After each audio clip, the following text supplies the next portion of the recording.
All right, I think we are up and running. Everything's good to go.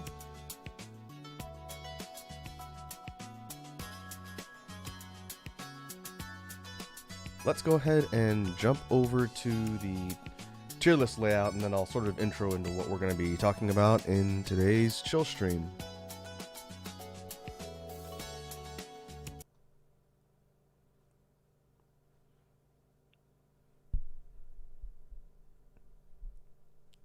Right, everything on the layout is good. Let me get the BGM and set the audio levels on that.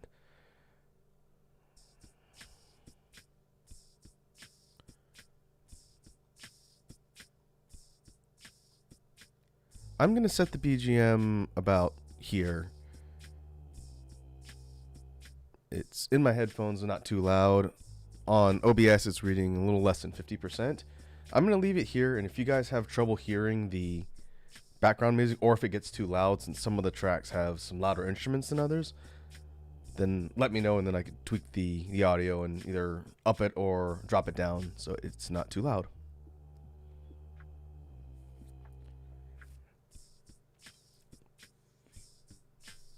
Alright, so what we've got here, we're once again returning to the tier maker site. It's been a hot minute since I did one of these. I think the last ranking stream with tiers I did was over a month ago. But I dug around on the site and I figured we'd go back to video game related stuff today. I've got two right now that I'd like to go through, and we'll see how long they take. The first one I don't think is going to take too long. The second one is probably going to be a little bit longer, a longer conversation, so that one might take the bulk of the stream. But we're going to be doing some video game related topics.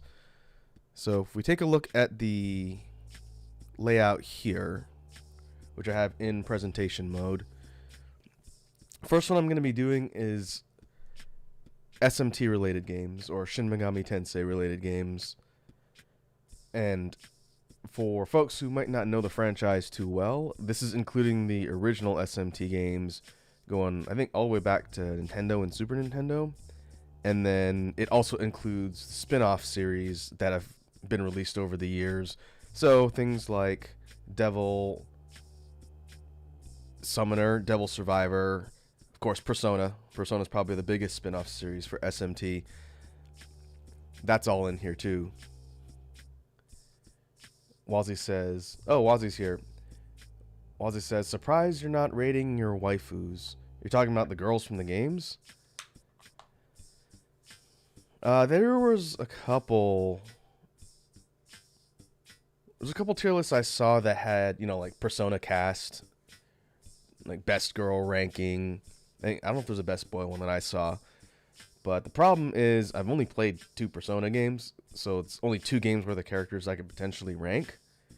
More interestingly, when I was looking through the SMT tier lists, I found one that was SMT demon waifus, which is like all the female demons that have been in the different games, and just a big tier list of that, which is pretty funny. The problem is it doesn't tell you which ones they are, so if they use older game art, I'd have to look up who they are, since sometimes the demon designs change from game to game.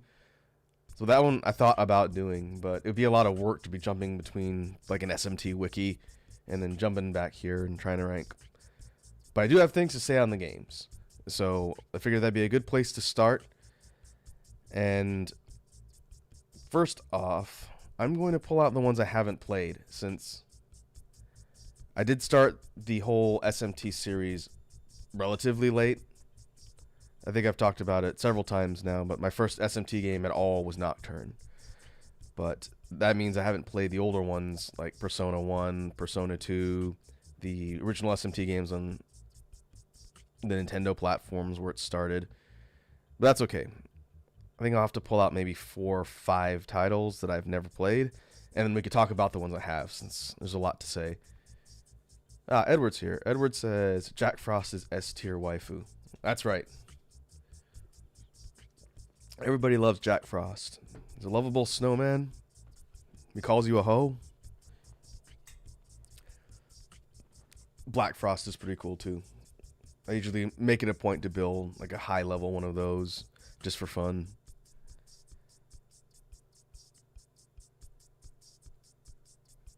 Alright, let me know if you guys are having any issues with the audio, or if I need to raise or lower it. I think it's still hovering around the same spot, but yeah, I can tweak it if I need to. Wazzy says, that's Black Frost. Erasure, Edward.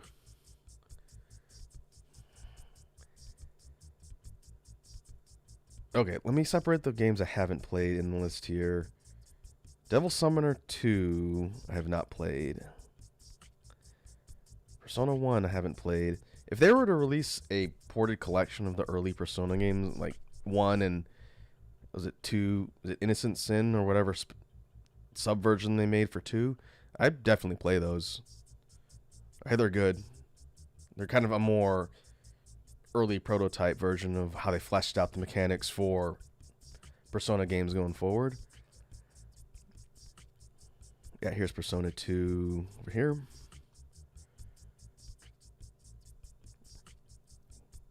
And I know it's probably going to be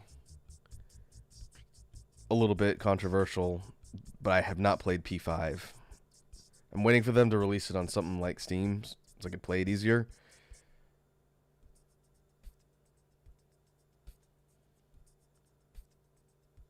Edward says, and we thought Raku was the one getting cancelled. Wazzy says Persona 1 is garbage, 2 is dope. And Wazzy says maybe both are getting cancelled. That's very possible. Anybody could be cancelled at any point. But yeah, the biggest one that I want to play on the list here is easily P5. I have a sealed copy of the original version, and then Royale came out. So I'm kind of waiting until they do like a definitive port, like they did with Golden, onto Steam, because I'm pretty sure they're going to at some point. But until they do, it's going to remain on my list. And I know it's a really good game. And maybe I'll have to come back to that once I actually play it. Next one, this was Smt4 Apocalypse. This one was a slightly different version of Smt4 over here, released on the 3DS. I didn't play this one because I already had the original, so I don't know what this one's about. Let's see. Okay, looks like 6 titles. I'm going to move these here. I don't know which is which. This one might be one of the original Shin Megami Tensei games. Let me see if I can figure that out. The box art is a little bit hard to see.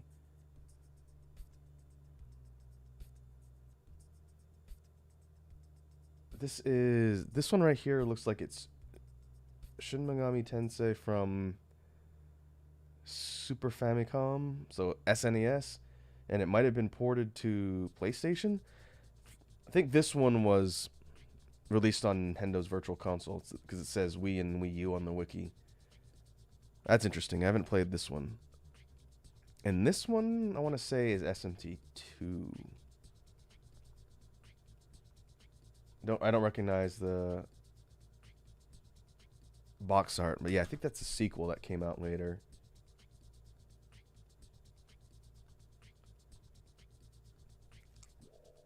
I think, yeah, this was SMT2, and it was also on Super Nintendo and maybe some other platforms.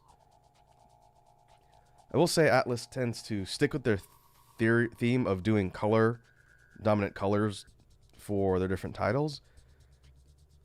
There's usually one specific color palette or style they use for their games, which is pretty neat. You see yellow here. Looks like they did in P4. Red for P2, like they did with P5. 1 is a little more neutral. It's kind of blue. Reminds me of the color scheme for P3 down here.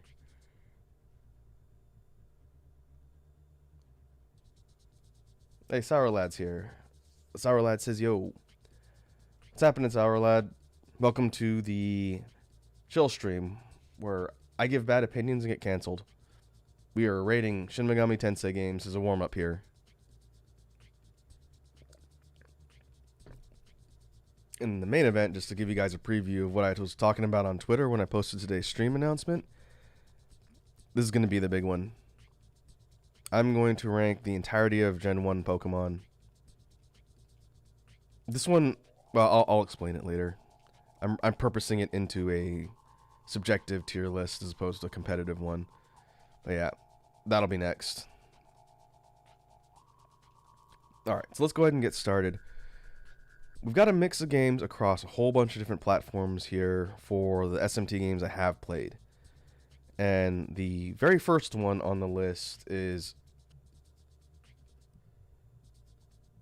the big one. Probably one of the most influential games in the entire franchise across mainline SMT games and its spin-offs, since this includes both. Wazzy says, wow, it's like Otaku can't wait to get cancelled. We talked about Pokemon a couple times up till now, and I figured it'd be a good way to get back into ranking things by just diving right in. And since I know Gen 1 the best, and maybe Gen 2 second-ish, talking about where I'd rank the Pokemons would be pretty fun and a good discussion. So alright, what we're going to do is we're going to put them onto tiers S through C. And I honestly don't think anything is getting to C, but we'll see. But yeah, Sour Lad says, any opinions will get you canceled. That's right, it's the internet. You can't have any opinions on anything, and you'll get canceled. Or if you have no opinions on anything, you'll still get canceled. But that's all right. So P4, probably one of the biggest games in RPGs, of modern RPGs. This is the original. Golden's not on here. So I'm going to treat this ranking like Golden, since I didn't play the original version of P4. I was not able to get it on PS2 when it was out, having just gotten into Persona with number 3. And by the time I wanted to play 4, I couldn't find it. There just wasn't a copy anywhere at retailers, and I just couldn't get it. And like I think I mentioned before, I bought a Vita for Golden anyway. But yeah, Persona 4/Golden, which I'm rating here, is an S tier RPG. The criteria for the tier list here is game-wise, a combination of gameplay, characters, story, all of the elements that go in the game, design, music, that's a big one. It's going to go into the actual rating. But yeah, I'm rating P4 the top of the tier list. Probably the highest rated game of SMT that I've played. There's going to be some other contenders for the top tiers, but I really like P4. It's such a good experience for an RPG and worthy of the praise it gets. I don't think that's a controversial take. It's interesting that the way Atlus designs the Persona series, they kind of have a layered approach to the way they kind of set up the setting and characters. The games always seem much more simple than they end up being as far as characters and plot. You think, well, it's high schoolers, which is their main setting for all the Persona games pretty much. Students, they have to save the world from something, and it involves supernatural or occult things like demon summoning and all that. And it's going to be kind of like a typical, we got to save everybody plot. But then it never stays that simple. You have all sorts of things that twist and turn plot-wise, and characters pop up and crazy stuff happens, and it's very difficult to sort of see where the story's going to go. I'm always surprised when I play a Persona game. SMT as a mainline series is a little bit less plot driven and more gameplay driven, but we'll get to that. Let's see. Sour Lad says, okay, what's your favorite character in P4? Across the entire cast, I would say my favorite character, let's do 2 for the guys and the girls. I think I've talked about it before and I got yelled at. My favorite female character is Naoto. I like her because she's cool. And a lot of the other characters have quirks and their main personality traits and whatnot. I do think the cool, mysterious character is a neat archetype that don't normally gravitate to in RPGs, but I also really like her arc. I really relate a lot to her struggles with having to live with her family name and the responsibilities of it. So for the female characters, I'd say Naoto, which may or may not be a spoiler if you've played P4 or not. For the dudes, it's Kanji, hands down. There's a lot of interesting supporting characters on the male side. Like Yosuke is kind of an idiot, and he's a semi-incel at times and kind of a bro. He's a good character. He's not really a good person, but for dudes, it's Kanji. Kanji's great. He seems like a guy I'd like to hang out with. Oh, Penguin's here. Penguin says, "Hi, Raku. Surprise, I'm at work and came to say hi." Hey, Penguin. I know I always say the same thing when you pop on, but hopefully your day at work is going well. Not too crazy. Again, we're getting close to the holidays, so hopefully you're not burning through your monster energy supply that you got too quickly.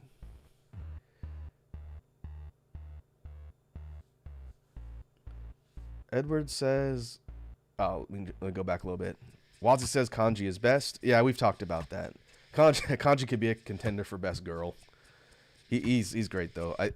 It's not just the fact that he has a very interesting arc in P4.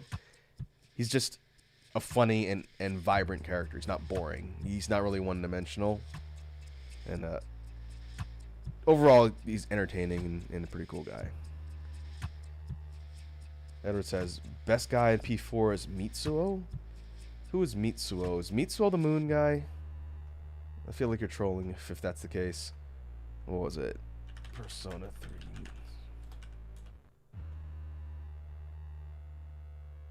Oh, Persona 4. Oh, Mitsuo's the creepy guy in the class. Yeah, I remember that guy. The oh so subtle foreshadowing of what happens with that character. Sourlat's his valid opinion. Yeah, I don't know. I feel like I don't have any super nuclear takes when it comes to the cast in P4. And the reason why I wanted to do Shin Megami Tensei games as a ranking is because there's a lot to talk about with the characters and cast. And I won't go into too much spoiler territory. I'll try not to. I'll just talk about the characters you play as. But I feel like the debate over, best girl, which is always the debate that people tend to get the most heated over. I feel like I don't have too out there of an opinion compared to some other people I've talked to. Let's see. Penguin says, work's been busy. It started to get hectic, and then I had one monster. I opened the pack today, and I have 11 left. So you got a 12 pack. Penguin also says, I'm going to be honest. The only Persona game I've played is 5. I never played an SMT game, but I'm hoping to change that soon. Well, you're in luck in that they've been porting the older SMT games. Like, we're going to get to Nocturne in a minute here. But you can get it on Steam and Switch, I believe. The version of Nocturne I was playing here on the channel, which I'm sure I'll get back to at some point, is probably the definitive version to play because they did some quality of life tweaks. And it streamlines a lot of things that would have made the PS2 version a little more clunky. So if you got to play Nocturne in the SMT series, play it on Switch or PC. Or you could jump into 5. I'll talk about 5 at the end since it's too new for the list here. But yeah, going back to P4 as far as the character discussion goes, I think the only possibly controversial take I have is that I don't really like Yukiko as a character. I think the way she's kind of set up in her story is fine. I just don't really think she stands out. Her kind of stoic character facade, and then she's actually kind of quirky, is fine. That doesn't really bug me too much. But I just think she's the least interesting of the main cast. And I know some people tend to say that Ryse is the one they like the least, but I've never really understood that either, because I'd much rather someone have a more vibrant personality than a more stoic one. I should look and see. It wouldn't be bad to get a tier list for the cast, but again, I haven't played all the games, so it'd have a lot of holes in it. But yeah, we could talk all day about P4. It's a great game, and if you have the chance to play it or the golden version, you should. It's a good experience. Well, we'll go ahead and move on. This is another PS2 era game. There's going to be a lot of that for the mainline games here, and a bunch on handheld. This is Shin Megami Tensei Digital Devil Saga. And this is Avatar Tuner, the first one. It's a 2-part series. Part 1, Part 2. And I'm going to put DDS here on A tier. This was a series I got into...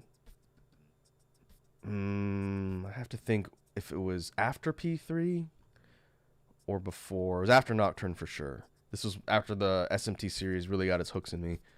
But Digital Devil Saga was different. It was a very different focus and vibe. It was still an SMT game, but it wasn't based around the idea of summoning demons, which made it a little bit more distinct. Penguin says, I heard rumor of P4 Gold and P3 FE are coming to console next year for Persona 25th anniversary. Oh, okay. Yeah, I think someone else mentioned that on one of the other streams for that anniversary. Maybe it was you, Penguin. I think a P4 Golden port to Switch would be awesome. I would pick it up in a heartbeat there because I'd like to play my RPGs on the go. For Persona 3, yeah, Wazzy says a little further down, thought it was P3 portable. That would make more sense because it's a more recent port of the original P3 game. Plus, like, they could release Fest, but then it wouldn't have all the female main character stuff they added in portable. So to me, if they were going to put one on the Switch, the portable one would make more sense because they worked with it more recently.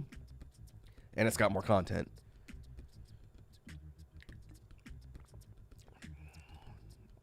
We'll have to keep an eye out. I would absolutely pick those games up on Switch. It's a good platform for that because it's...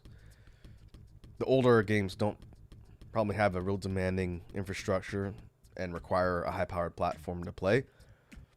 So if they end up doing that, I'm all for it. I'll be keeping my eyes out. Like I mentioned on Twitter yesterday, I think it was, the fact that they're doing a lot of ports of older properties, you know, outside SMT and Persona type stuff, and putting it on Switch is something I need to be a little bit more careful and pay attention to. Specifically, what I was talking about is the fact that they had ported a modern, not a re-release version, just a ported version of the Monster Rancher games on Switch. Switch and PC too, I think. But that's huge. I never got to play the original PlayStation Monster Rancher games, and I love that franchise. If they ever release Monster Rancher 4 on Switch, you guys are not going to see me for a while. Like, you guys are going to see me vanish off the face of the planet for a bit. But if they keep doing that with older games and properties and RPGs and whatnot, then that's pretty good. I'll be keeping an eye out. Wazzy says, I'm sending you a P4 character tier list right now. Okay, I think it's in the Discord. In Discord. Oh, that's a great icon. Let me do this. I will load this one in here and we'll do it next. Because again, there's not a lot of games to talk about on this SMT one. We should have time. And then we'll see how long it takes. And then maybe we'll do the Pokemon one after that. Penguin says, I didn't know that was a version. The video I was watching just called it FE. And I'm a noob to the series. Well, if they're calling it FE, because don't they have was it the Tokyo Mirage sessions? Was it, or it was like Sharp something? That's one I never played either because it was on the Wii U of all things. What was that one called?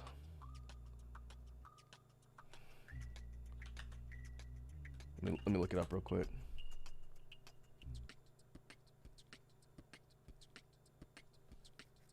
Yeah, Tokyo Mirage Sessions hashtag FE Encore. What is that? Is that what they're calling it?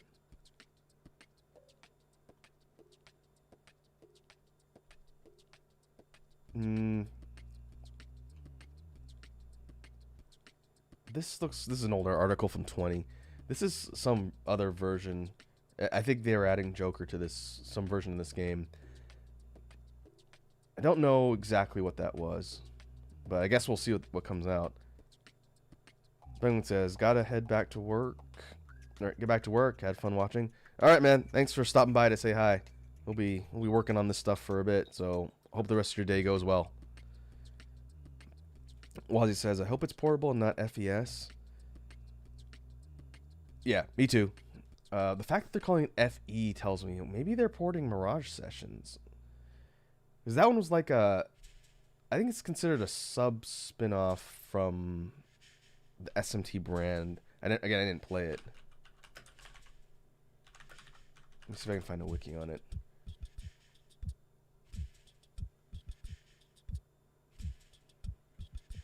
Oh, that's out now. Tokyo Mirage Sessions hashtag or Sharp FE Encore is currently out now. Is that a rhythm game? I honestly don't know. It's some sort of RPG hybrid. That's not P3, so I guess we'll just have to wait and see what comes out.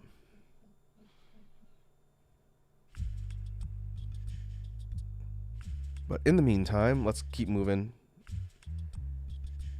I'm not done talking about Digital Devil Saga. Let me loop back to that before we move on. So DDS is still an SMT game because it bears the name at the top. And I think Atlus was sticking that on everything that was even tangentially related to the SMT brand just because they knew it was getting more popular. I want to say this came out after P3, but I could be wrong. Unlike the games where you have either a high school protagonist or something, and said protagonist is put into a world of demons like in SMT, or they're a student trying to save the world like in Persona, Digital Devil Saga takes place with a team of adults. And you get very little about where they came from until you play through the games. But it's more like a standard RPG where you have a dedicated cast of characters that form a party, kind of more like a Final Fantasy game in the old school formula. And you don't summon demons in Digital Devil Saga. Instead, you work on developing the movesets of the characters that you have. And what it is you have a team of human characters that are in this post-apocalyptic type environment, and through plot, they get the ability to turn into these demon forms, which are very influenced by mythology, like all the SMT stuff. And they get different elemental abilities and things as a result of their demon forms. And the core mechanics all revolve around building out their skill sets and giving them different abilities that all mirror what you see in the SMT series. You have the elements like ice, fire, wind. I think they have earth in this one, which is a little bit unique. But one of the core mechanics of how you develop, kind of like a sphere grid almost, from what I remember. In order to develop the abilities and tweak how your characters play, you have to get into fights with enemies and eat them. That's not a joke. That's something you actually do. You fight them and then you actually consume them to get points to allocate and customize your characters. And I'd say, compared to some of the other ones, it's a bit more story-driven, but it's really fun. Digital Devil Saga is cool. They released it in 2 parts, and the second one was like a box. It included a box with it so you could put both games together. Very underrated, and this is one I hope they port at some point because it's worth playing, and not a lot of people really played it at the time. Edward says, TMS is the SMT Fire Emblem collab game. Oh, okay. Yeah, that sounds familiar.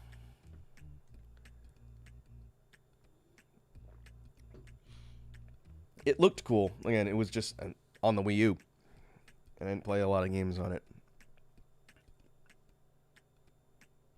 Alright, moving on.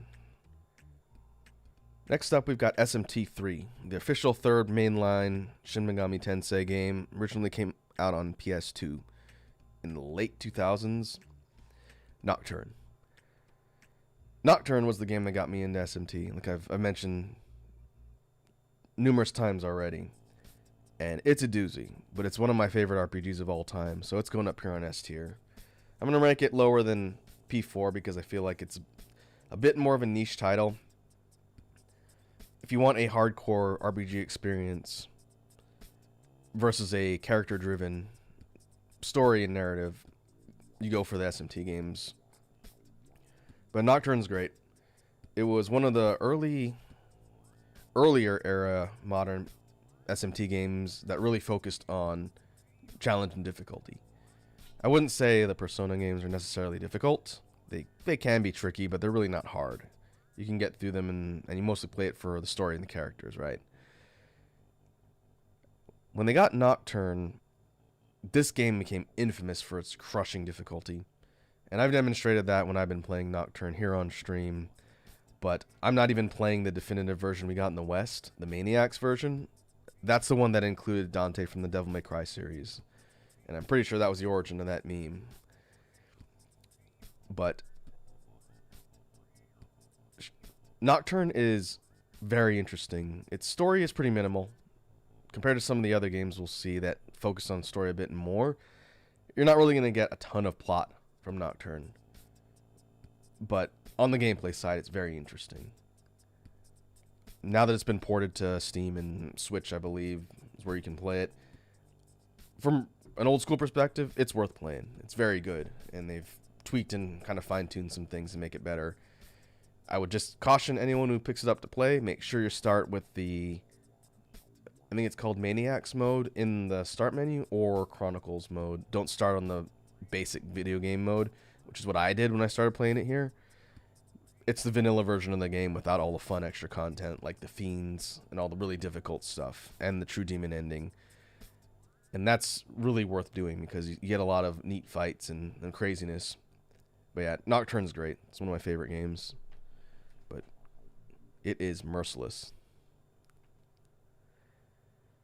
Next up, we've got Devil Summoner. This is another one that flew under the radar, I think, from the PS2 era. I'm putting this one on B tier. It's a good game, but it's definitely a little bit more of a departure and spin-off for the SMT series. And this is, I think this is Raido Kuzunoha versus the Soulless Army. And the second one was King Abaddon. I may have that backwards, but Devil Summoner was a pretty interesting experiment from Atlus. Their tried and true formula for their RPGs has always been primarily turn-based. We'll get into some tweaks on that, some of these other ones later.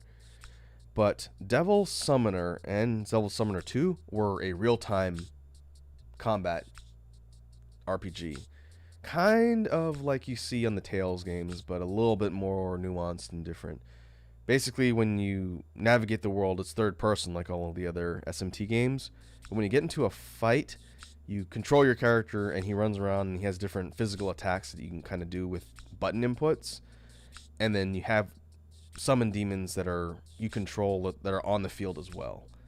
And it's a little more real time because you don't pause and stop to take turns with you and the enemy. And it's pretty neat. I think they probably refined it more in the second one, but it was just very different. And the whole post-apocalyptic environment is, I want to say it's modernization Japan, so maybe right around the 1900s. Can't remember when it takes place. Let me see if I can look it up. It takes place right around when Japan was incorporating Western culture after they opened up.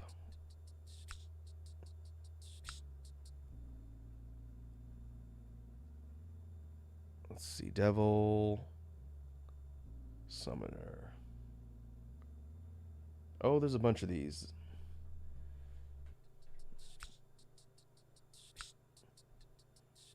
Two was King Abaddon. Where is Devil Summoner 1? Oh, here we go. Raido Kusunoha versus the Soulless Army.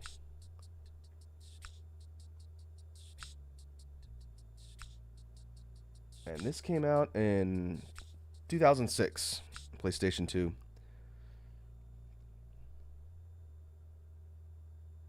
Oh, it's on PlayStation Network, too. I wonder if you could play this on PS4. Set in 2014, though. That might be PS3? End of PS3? I'm just reading the wiki here.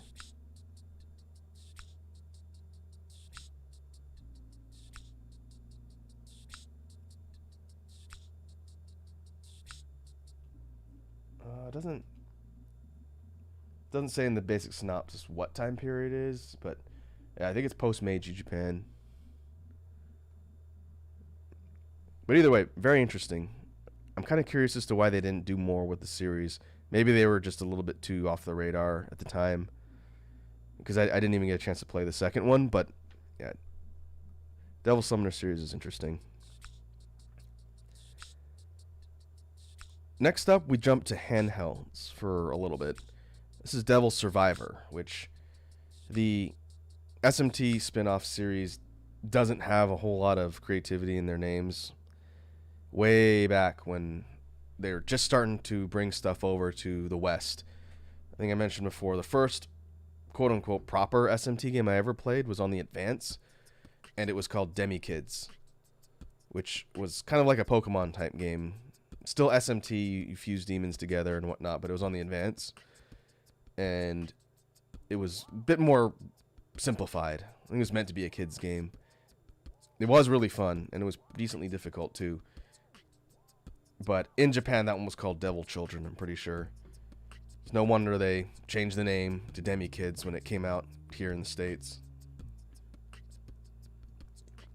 Or rather, the West. Outside Japan proper. I think it came out everywhere. But yeah, they like putting devil in the title. And nowadays, they don't really change it at all. So Devil Survivor was a story and character-based game on regular DS. I think 1 and 2 were DS, and then they jumped over to 3DS after for some of these other ones, like Strange Journey and 4. But unlike the standard Persona formula or even the mainline SMT formula, Devil Survivor was more like a tactical RPG. If you've played things like Ogre Tactics or FF what's the strategy turn-based FF game, Tactics Advance, or Disgaea, the Devil Survivor series was similar to that. You have characters, and each map that you play on is like a grid, and you have points of interest that you navigate around on the grid, and then you fight enemies in turn-based combat on the grid. And it's very interesting because, again, different from the other ones, but really fun. I liked the Devil Survivor series. I don't know which one I'd place higher or lower. I'm going to put number 1 on B. I think I'm going to rate 2 a little higher because they refined some mechanics, but they're very similar games. We'll talk about that. But it'd be neat if they find a way to port some of these old DS RPGs, because the Nintendo DS was a great platform for RPGs back in the day. There was so much good stuff that was released on there that was a bit more off the radar. And SMT series was no exception. So yeah, Devil Survivor is good. I want to say they released some enhanced version of one of these two games later. Might have been on 3DS. Yeah, if they ever find a way to port them over to something like Switch and they figure out the two screens, I think it'd be worth playing. They're good games.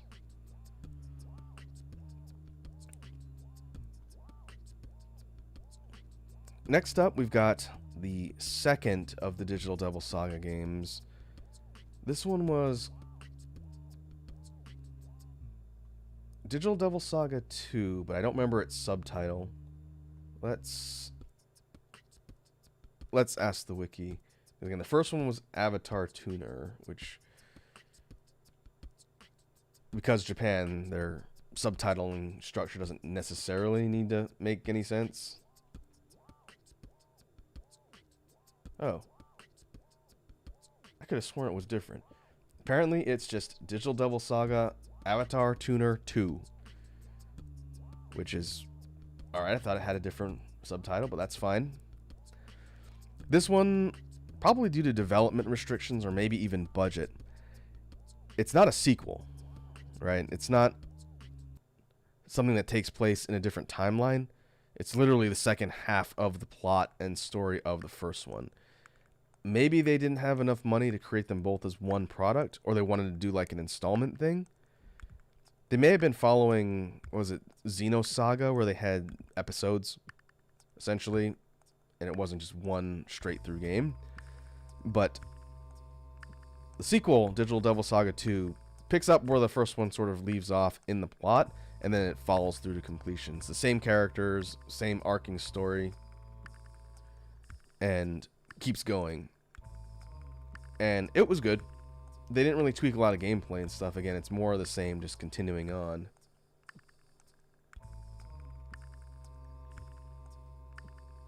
Edward says, not Avatar Tuner, where it's the number 2 and then after that. That's what they probably would have done now. I think they were a little bit concerned of confusing people with the episodic format.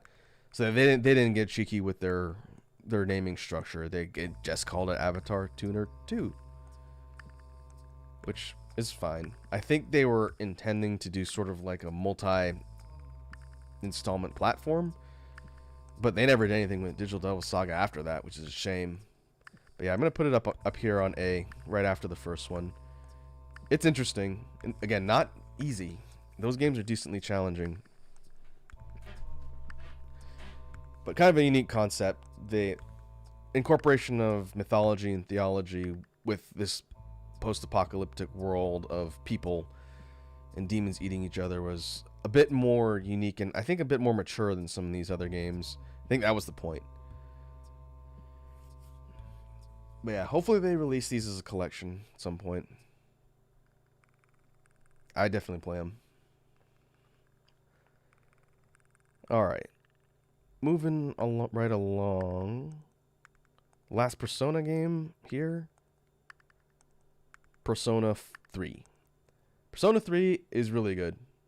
I mentioned before, it's what got me into the spin-off Persona series, where Nocturne got me into SMT proper. I'm going to put P3 up here on S tier. It's a very well-made RPG. And I think it was the first Persona game for a lot of people. And did a really good job of sort of introducing people to the format and the structure of not only Persona, but Shin Megami Tensei is a core series. Things like summoning demons, perfecting your team, all that stuff was front and center for P3. And there wasn't a lot I could think of that really followed mechanics like that. The idea of collecting creatures and putting them on a team, it goes back way further. I think technically SMT is the first franchise to ever do that because the original SMT was on one of the Japanese computer systems and I think on NES. So SMT predates Pokemon, which not a lot of people know. A lot of people tend to think Persona 1 or even Nocturne would have been the start of the whole idea, but really the idea of collecting and summoning demons and everything goes way back. It's very old.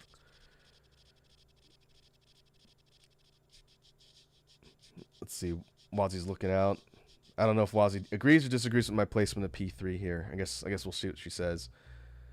But what I liked about P3, with a lot of the same reasons as 4, they did a good job of setting up the world and setting for the game. While P4 is more rural and it's like small town setting, P3 is like the big city. It's very urban.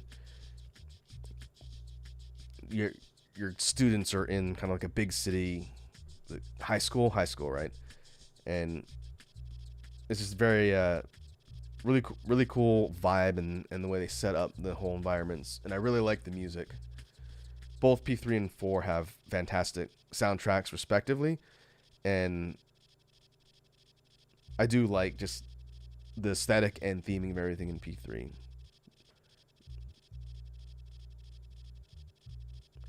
Wazzy says, P3 is good, but I would not have put it on par with P4. Yeah, that's fair. I think as far as a complete package goes, P3, I think, would lag behind 4 a little bit. I thought the story in 3 was fine. Again, the character arcs are very good, but I felt way more attached to the characters in 4, hands down.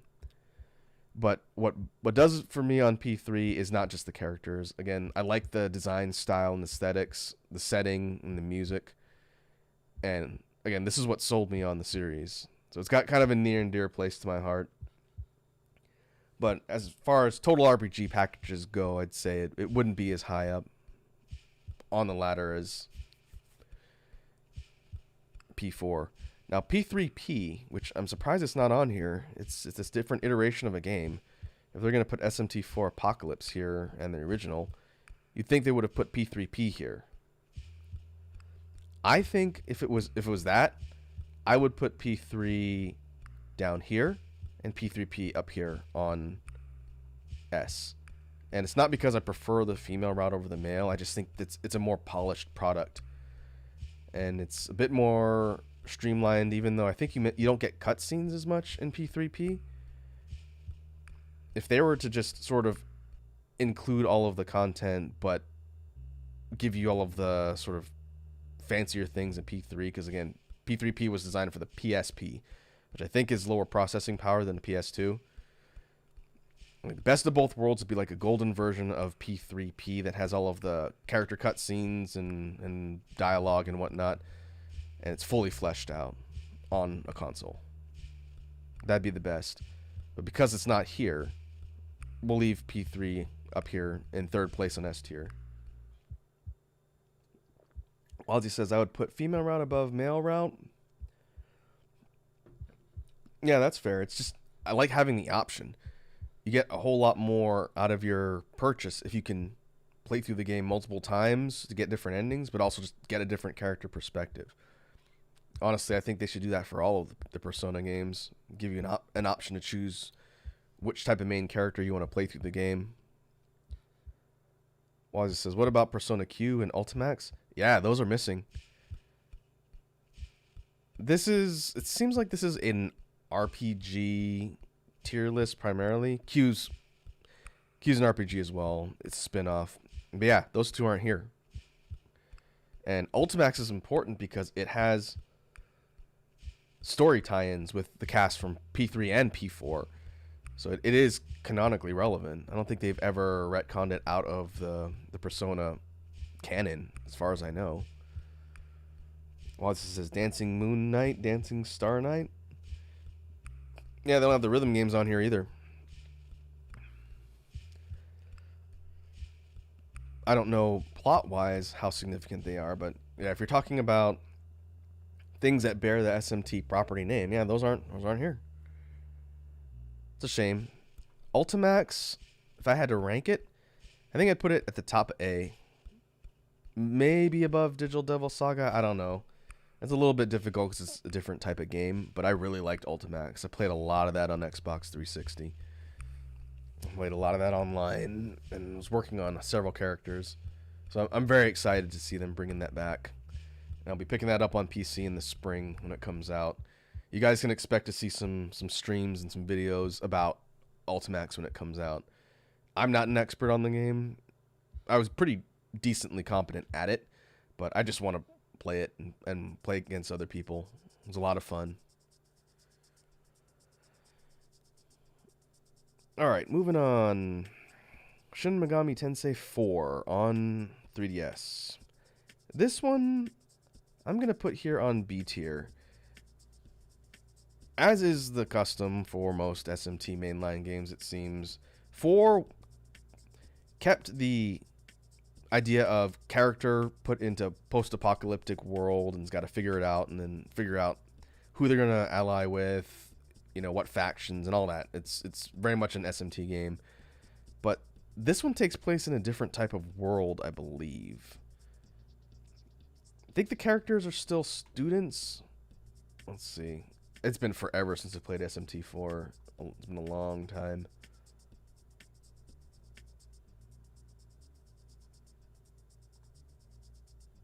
Let me pull it up on the wiki since we're already here.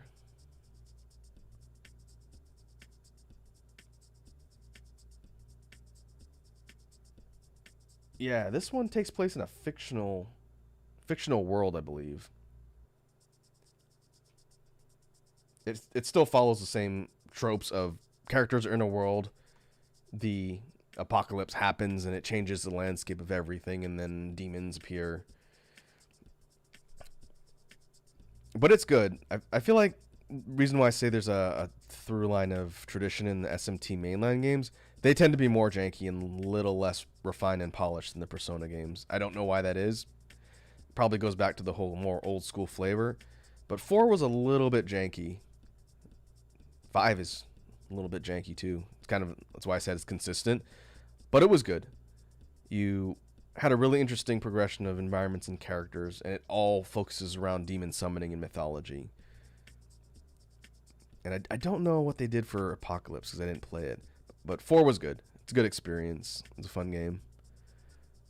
Wazzy says, Persona 5 has references to 3 and 4, like Ryse, Kanamin, Chie, Akiko, Naoto, and stuff. Well, that's cool. And they usually tie in the numerical Persona games between entries. Like in, was it P4, you go back to the city where P3 takes place. And for games like Ultimax, which I think time-wise take place with a considerable amount of time later in the series. That's why you get characters like Junpei and Yukari who are much older. I think they're college students versus the P4 cast is still the same age as the games. But yeah, the idea of a constant canon is pretty neat. You get to kind of see callbacks to the older games, see where the characters end up and what they're doing. Alright. Devil Survivor 2. This one's a little bit difficult to see on the thumbnail art here. The main character for Devil Survivor 2 looks a lot like the main character from Persona 3. He's got a little bit curly hair, which is kind of difficult to see again in the image, but similar type of emo boy haircut like the P3 protag. But we're going to put Devil Survivor 2... I'm going to put it higher than SMT4 just because I played through 2 several times. It follows the same kind of tactics and grid-based combat and interface like Devil Survivor 1, but they refined some things and they made it a little bit more polished. Same basic concept, just done a little bit better. I like Devil Survivor 2. It was a good game. It was pretty decently hard as well. You could do things like not gear your characters properly with abilities, go onto a grid, do the fights in the wrong order, and get wiped. But it was fun. Like I said, if they ever find a way to port these older RPGs from the handheld platform, they're worth checking out. And the last one that we've got here on the list is another handheld from the... This says 3DS, and I think the original version of this was on that system. We have Shin Megami Tensei Strange Journey. This one's not part of the numerical series. It's a spin-off of the mainline SMT series, but kind of standalone. It's a standalone game as far as I know. Let's see. Back to the wiki, because I don't know if there was multiple versions of this one released. I only played the one that was on 3DS.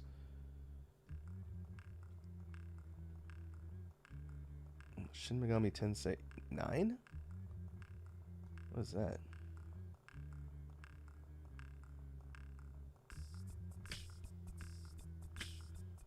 Oh, it's another spin-off. This is an old one from the early 2000s in Japan only. It's not the 9th entry. It's a spin-off revolving around some specifics that have the number 9. Alright, where's... Oh, here, Strange Journey.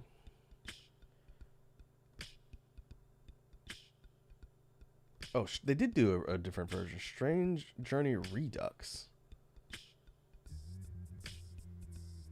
Updated port of the original Strange Journey. That might be what this art is down here. I can't read it because it's a little bit small.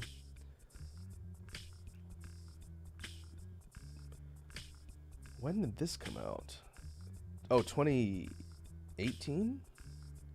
On Nintendo 3DS 2018. Yeah, I didn't play this version. I played the original Strange Journey.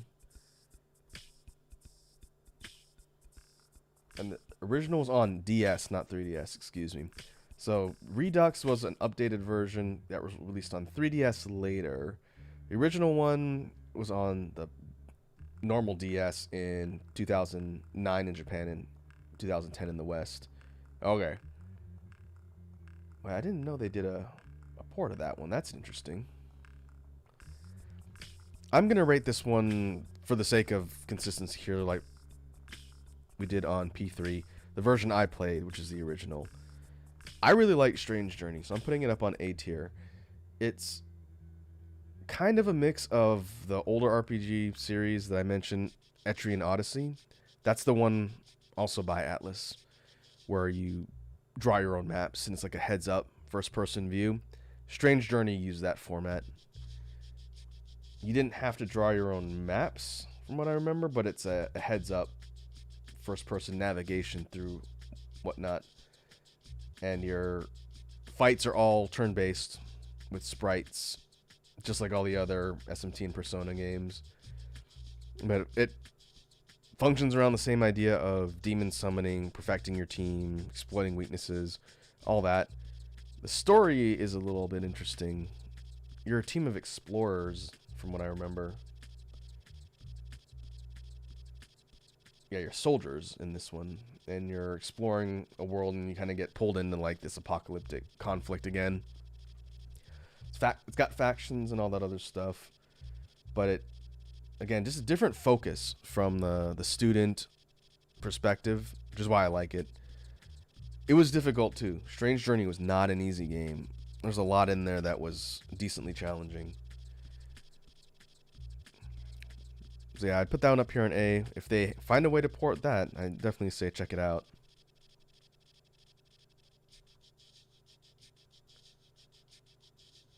But I think that will do it for the ranking. Again, there's some stuff I want to try out and play, and maybe we can do an updated one in the future when I get a chance to play some of these other ones, especially P5. These older ones, assuming they're accessible on Virtual Console, would be interesting to check out. The problem with the SMT games is the further back you go, the less quality of life stuff you'll have, since they were earlier games.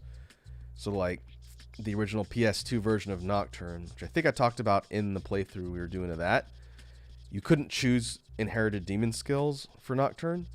It rolled from a pool, and it would spit the skills of your fusions into that pool, and you basically had to sit there and re-roll a randomizer forever until you got the combination of skills you want.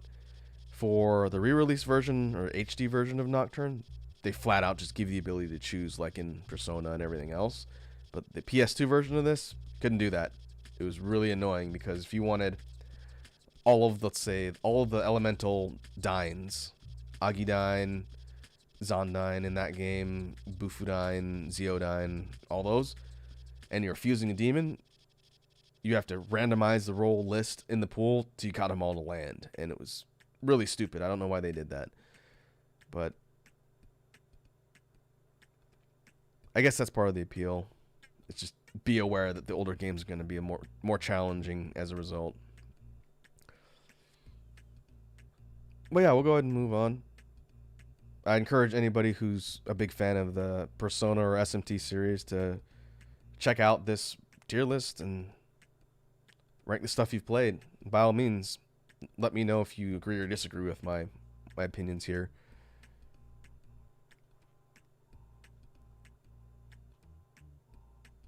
Okay, now we're going on to Persona 4 characters. This is Golden tier list. Oh boy, this one's gonna get me in trouble.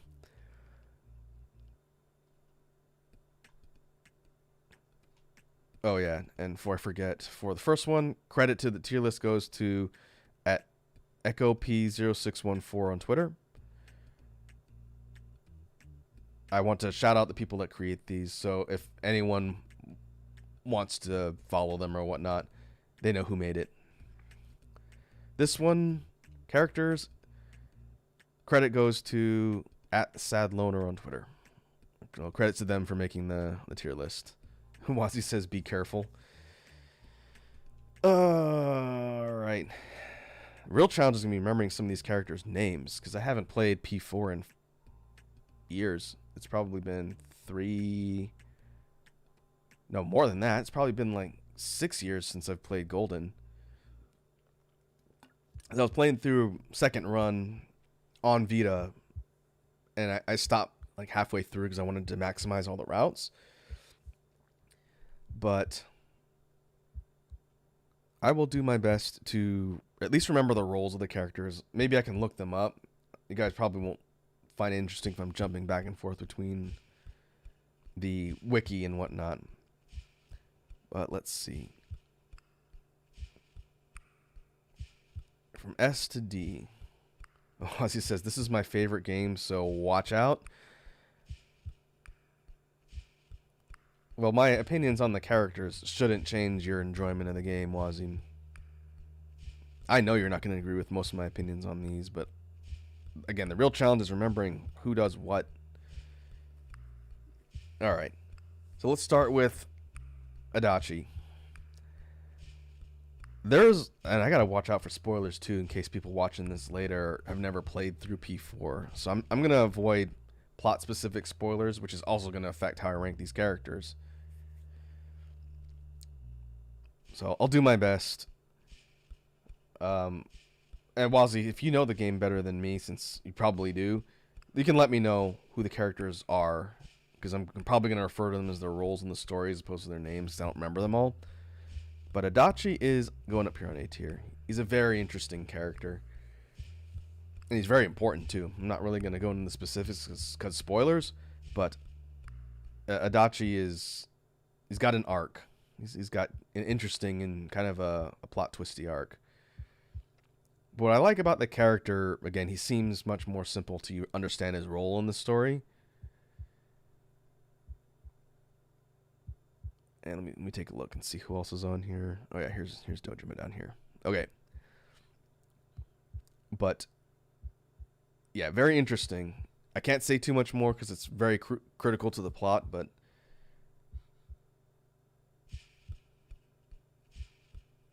yeah, again, interesting. And he's voiced by the guy who does Shinji from Evangelion's voice, right? That's Spike Spencer, I think it is.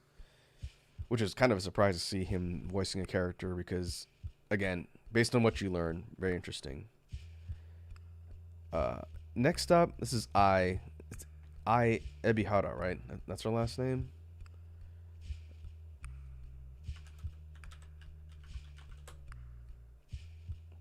What I really need is just a social link directory of all of the wiki. Yeah.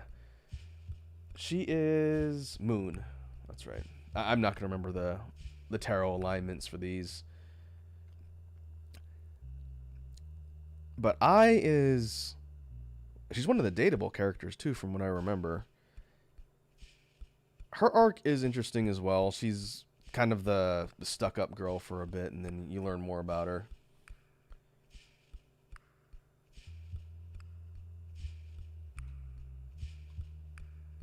Oh, I can actually read through all the social link breakdowns here on the wiki as well. She didn't strike me as too significant of a character. I remember completing her social link, but I didn't date her. And she's kind of rude to the main character. I think she's supposed to be like the tsundere type character as well. She's gonna go on C tier. It was alright. She didn't flat out annoy me. Her arc for the social link is pretty good too. You learn more about her, like is with most of these characters. Next up, is this Ayane?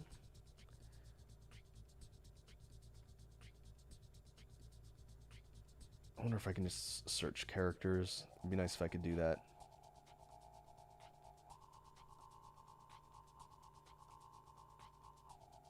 Maybe you can do like the social link breakdown. It'll tell me who's who.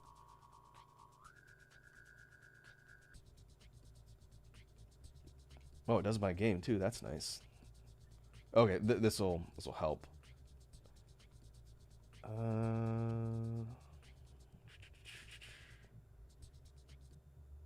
Ayane Matsunaga.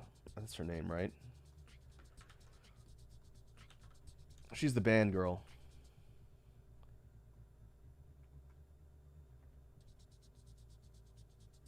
Okay. I see Wazi. Wazi's putting the names in the order. That's good. All right, Ayane. I did not like her social link. She's the help me get over my self-esteem issues from the comic dub. I thought she was kind of annoying. Her arc makes sense from, you know, I want to be more confident in myself, but I really didn't like her that much. I tended to go for Yumi, who's the drama one. The daddy issues girl down here. I just thought her arc was more interesting than Ayane's. Well, we'll get down there eventually.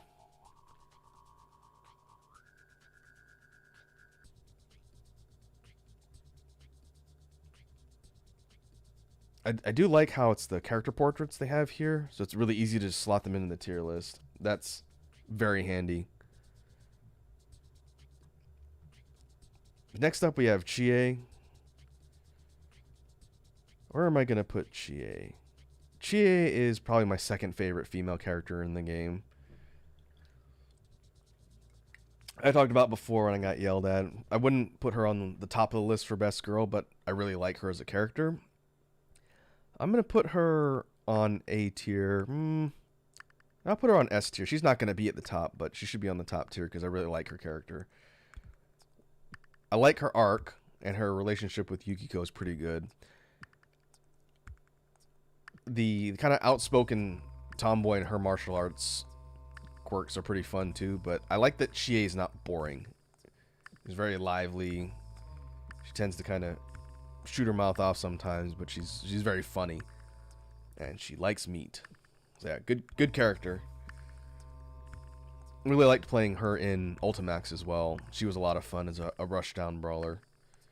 Maybe once that game comes out, we can try and do a tier list for characters in Ultimax. That'd be really interesting.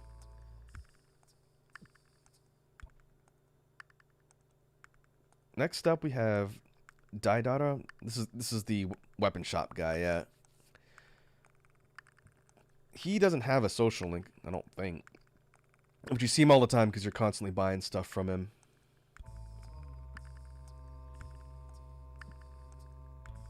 But he was fine. I'm going to put him in upper C tier. He's not super plot critical, but he seemed like a cool dude. He's like a blacksmith type character, hanging out, making weapons. He sells you stuff. He's fine. I think he stuck out to me more than the shop character in 3.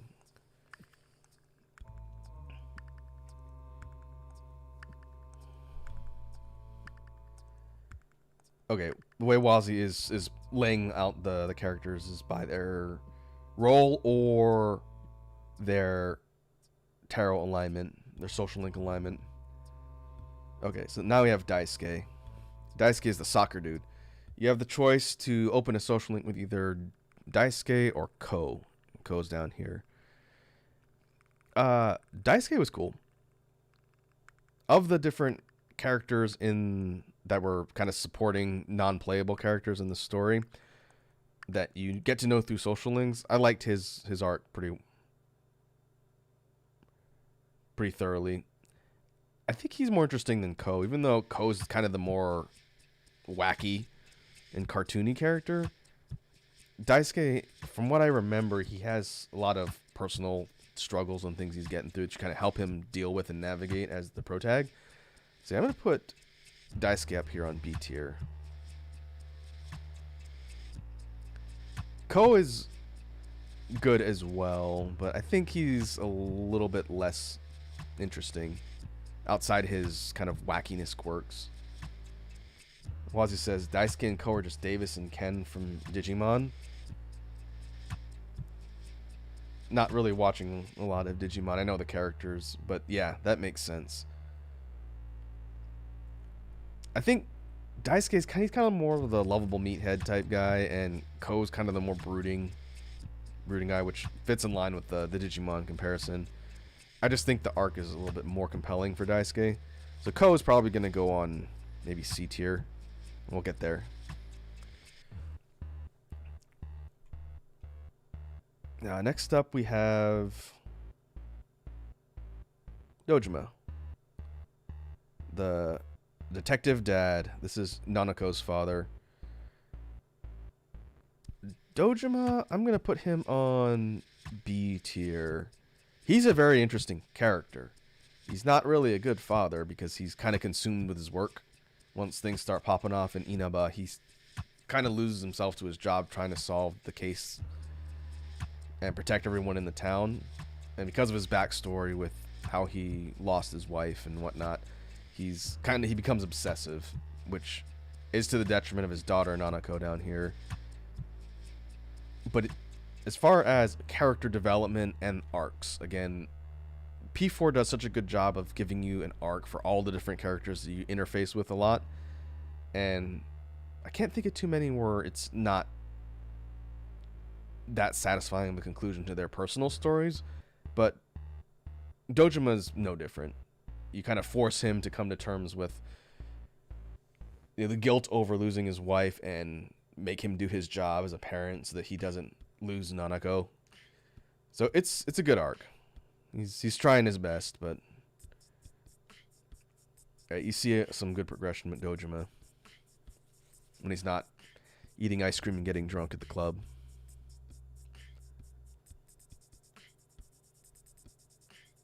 All right. Next up, we have the Temperance Arcana for social links. This is Eri. This is the single mom. This is the one where you babysit her kid, right? Or you tutor her kid. I don't think I ever finished that social link, but I remember it. Like I think she's a working single mom or something. Honestly, I don't really remember too much about her, so I'm gonna put her in C. From what I remember, I think the interactions were with her kid more so than her personally. But I don't remember too much from her. Oh, she's a stepmom. Walsey says this is where it wasn't her kid, right? Like she married into a family that had a kid already, so she struggles with having the kid accept her as a stepmom. Is that what it is?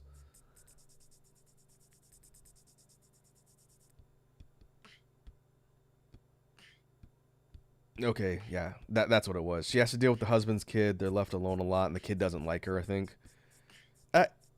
Again, good arc, but character-wise, I wouldn't say she rates that high as far as the memorability. So yeah, I'm going to put her on C tier. A lot of the characters in the social links for a good portion of these boils down to they're doing their best and trying to iron out their flaws.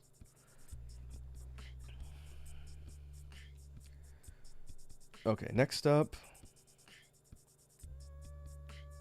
Alright, I'm reading ahead a little bit. We've got the Fox, the Hermit Arcana. This is the Shrine Fox. Fox is good. You don't really get dialogue, because again, it's a Fox character, but the character specifically is important to the story. This is the one who's sort of watching over the shrine.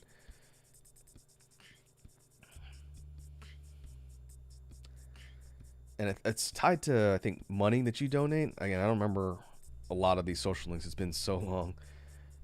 Wow, he says you put that fox on S tier. This fox doesn't have a name, right? Where is Hermit on the wiki?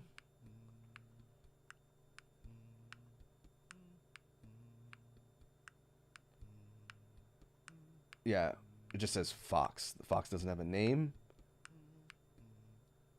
Not even its own article on the wiki, because I don't know if this fox is male or female.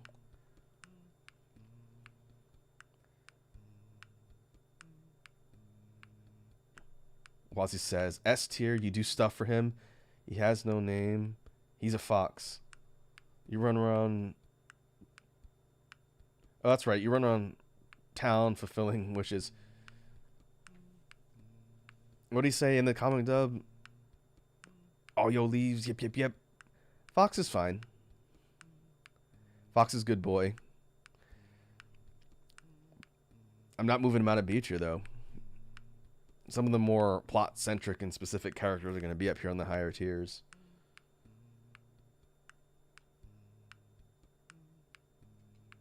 Like, if you think of it's not necessarily a parallel, but if you were to compare Fox to, like, Koromaru from 3, there'd be no comparison. Koromaru would be S tier easily. But they're not really the same type of character. One's playable and the other's a social link, but yeah. Fox is doing his best. I like his little bib. Okay, let me take a look. Hanako. Okay. Hanako, she's a classmate, but she's not a specific social link, right? She shows up in a lot of the classroom scenes and some stuff that happens later. Hanako, she didn't really stand out too much to me. She's kind of obnoxious, in fact. Her and the teacher, they have some pretty funny bits with her and the teacher, especially in the Persona 4 anime, which this is based on the game, but there's some stuff in the anime that's not in the game specifically, so it's kind of hard to separate the two. But I remember her and the teacher had some funny bits.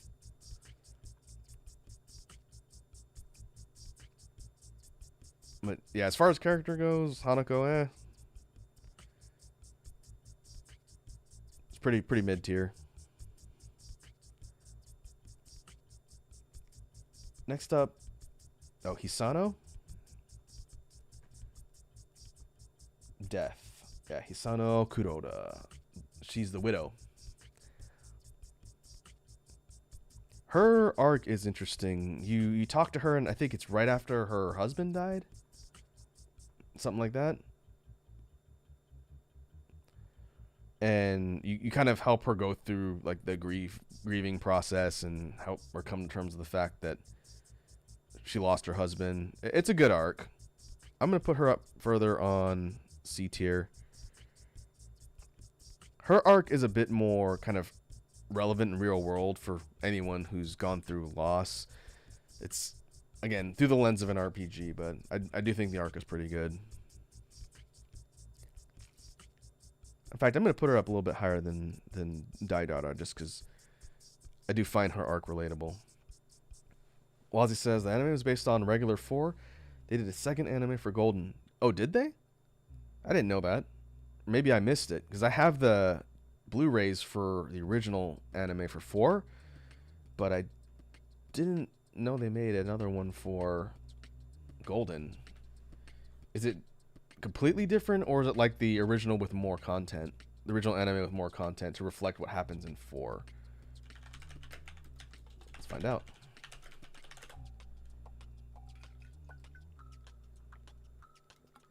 Persona 4, the Golden animation.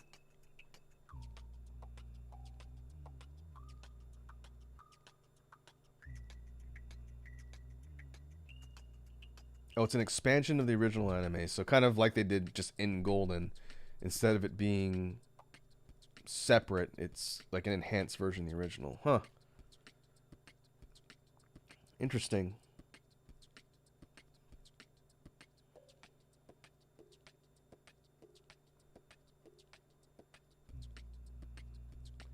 I may have to track that down. Have you seen it, Wazi? Is it good?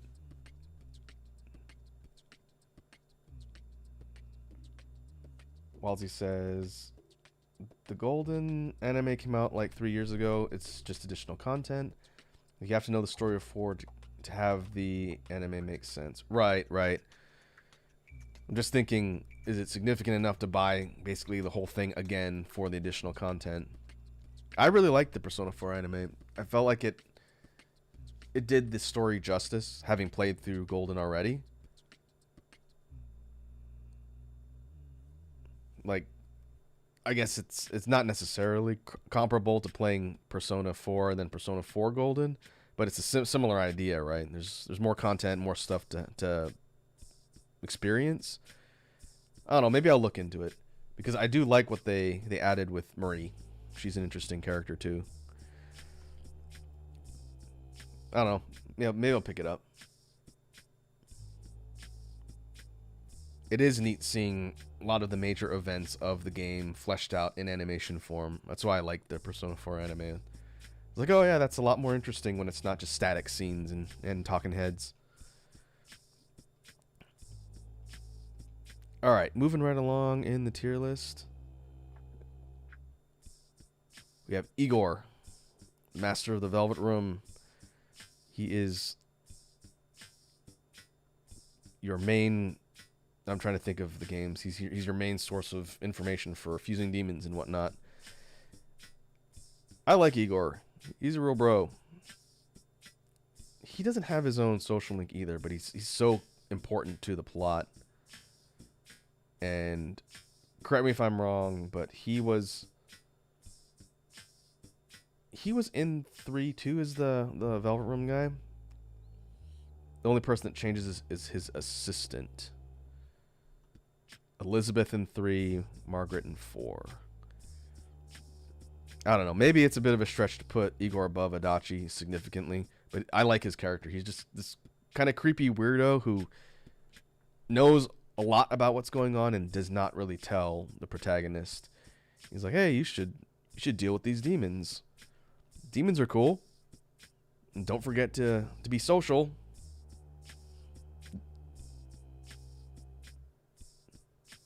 Oh, okay. Wazzy says he's always the Velvet Room guy, even in 2. Okay, that's a through line for the Persona series in general. Is Igor the Velvet Room guy in 5? Did they just make his nose progressively longer?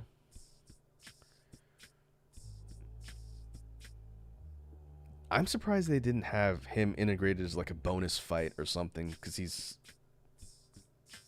in all the games pretty much. Yeah, he's a creepy weirdo, but he's cool. I like Igor.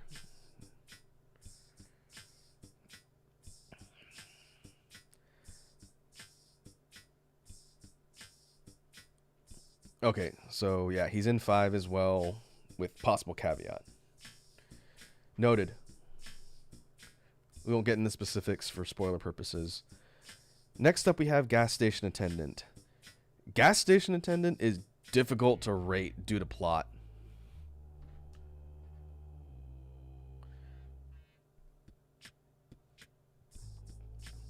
I had to think about this one. And I also have to think about how to explain the character as well.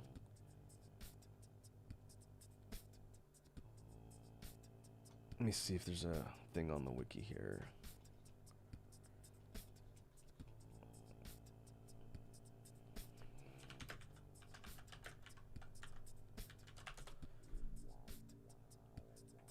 Moel gas station. Oh, Moel. That's what it was called. Yeah.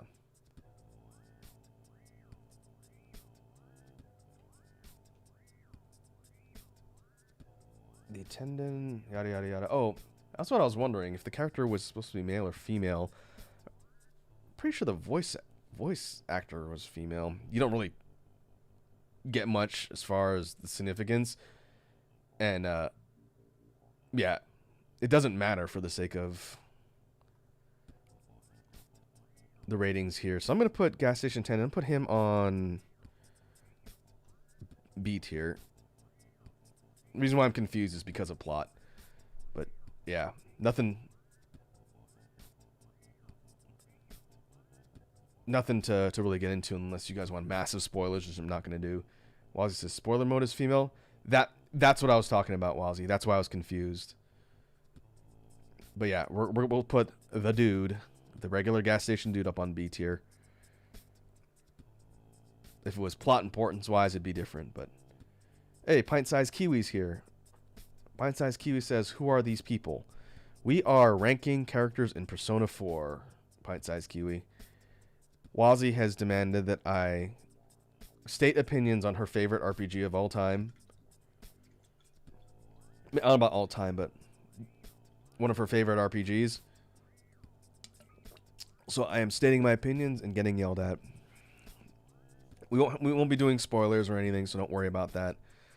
I'll do my best not to reveal a plot.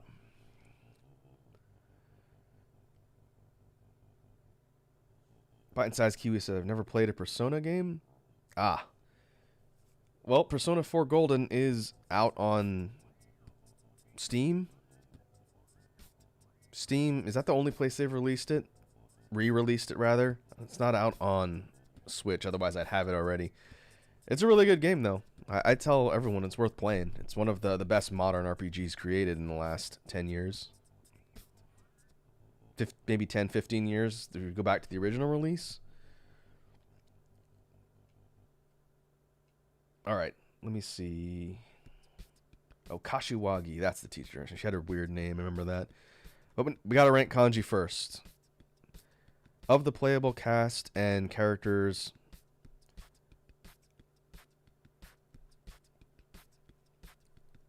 Kanji is going up on S tier. I am tempted to put him above Chie. I'm gonna tie him right here.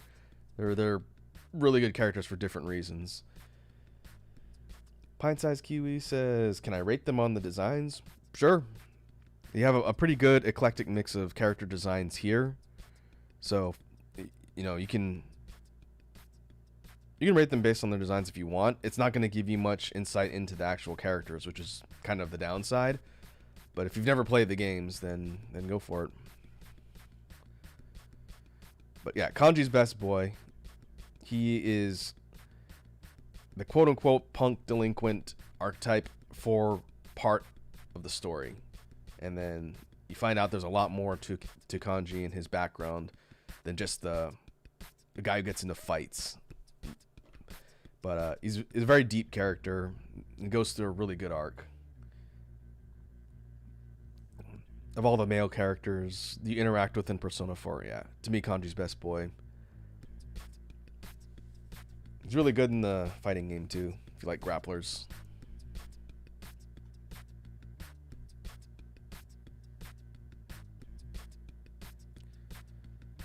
Okay. Alright, now we got the teacher. This is your homeroom teacher after plot happens. She's not your original teacher. Kashiwagi. My recollection of her deal is that she's really insecure about her age. I think that's her main thing. She's not a social link. She's like Hanako. I didn't really like Kashiwagi. I thought she was kind of trying too hard. I think her whole shtick was trying a bit too hard. She's kind of more comic relief, maybe a little more so than Hanako, who's got some character development. But yeah, I don't have much. I'm tempted to put Kashiwagi on D just because I didn't really like her that much. Pint-sized Kiwi says I could try rating it on their design in relation to the personality you say they have. Yeah, that works too. I'll try and explain the role of the characters in the story and kind of what they're like as well. So again, for the teacher, she's like a middle-aged teacher, but I think she's single and kind of having a midlife crisis.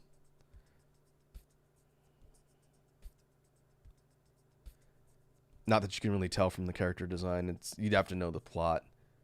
As Pint-sized Kiwi says, I mean, the design looks young, so it doesn't convey what they want. Yeah, well, these are stills. You get a lot more from things like the character interactions and things like the anime where they actually have fleshed out scenes and you see what their quirks and gimmicks are. So it's a little difficult to rate just based on some stills from the game itself, but yeah, I'll try and explain what the characters are like.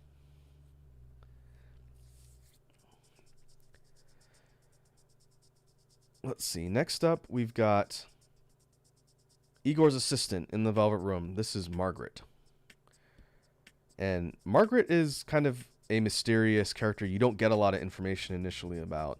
You know she hangs out with Igor in the Velvet Room, the place where you do all your demon fusing and whatnot.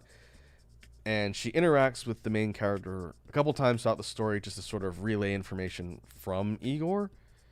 But there's some post-game stuff with her that you can see. And let me see if Wazzy told me. Does Margaret have a social link?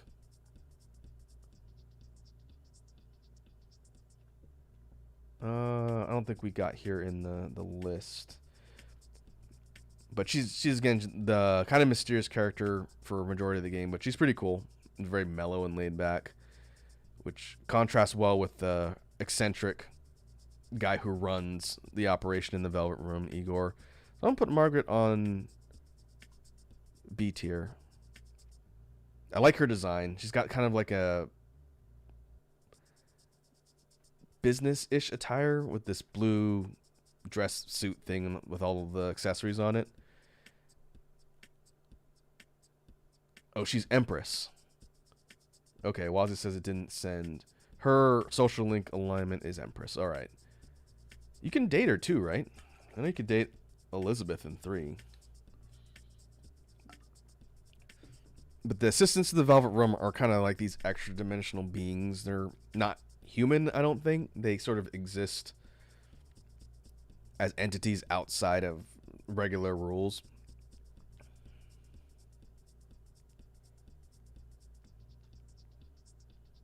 But yeah, Margaret's cool. She's going here on B. She's a little bit less quirky and more serious than her sister.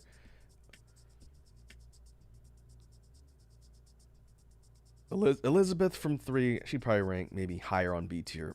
But yeah, we'll put her here. Pint Size Kiwi says, from what I've seen, the characters are either hot or are very stylized.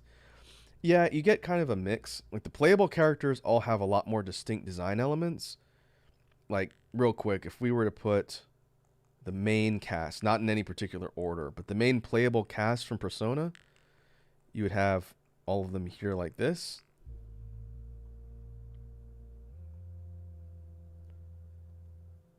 I'll put them back on the list to rank, but you notice that there's more distinct design elements for all of the characters here. They have a dominant color or accessories or an outfit thing that makes them stand out a little bit. That's sort of the way the character design works for a lot of these games, which is pretty effective. But we'll talk a little bit more about that as we go.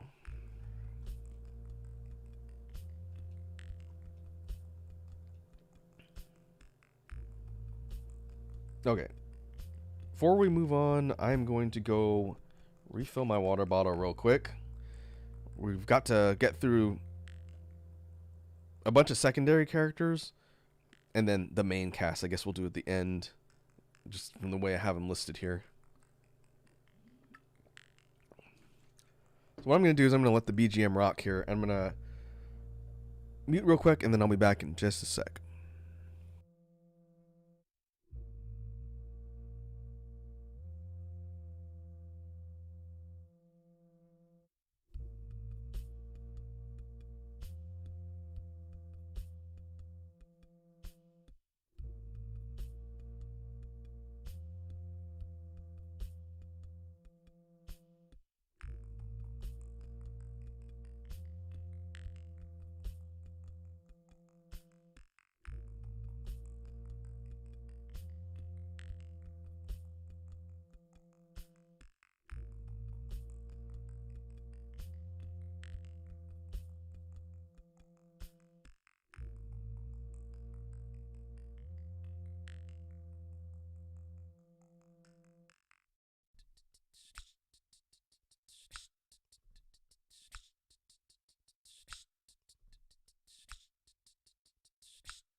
All right, we're back.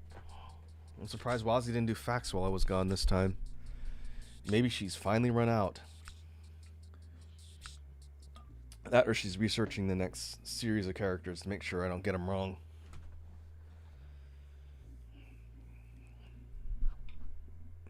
Okay, let's move on. Next up, we have the alternate strength arcana character, the counterpart to Daisuke up here. We have Ko Ichijo. Ko, like I said before, is a bit more of kind of the brooding character, which is weird because he's kind of more wacky and out there in the beginning, but you find out he's dealing with a lot of stuff too. I just don't think his arc is as good as Daisuke's, so I'm going to put him down here. He's kind of a bro, and he's way funnier in the comic dub because he loves balls. Well, we'll put Ko down here.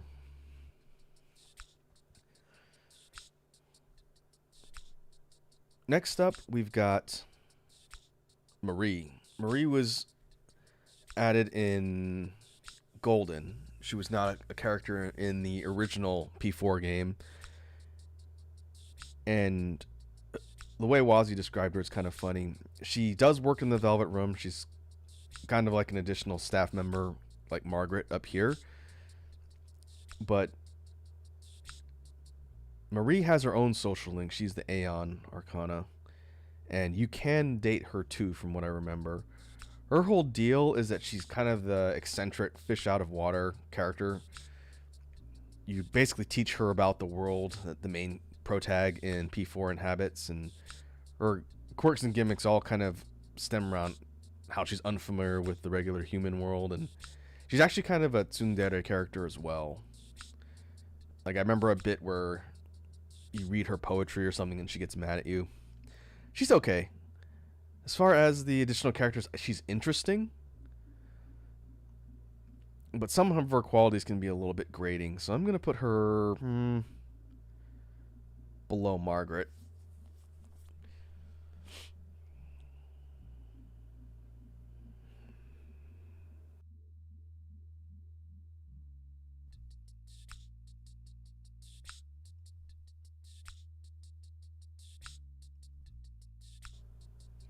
Pint-sized Kiwi says, I want to know if the people in the Velvet Room get paychecks if they're doing jobs, because that would be funny.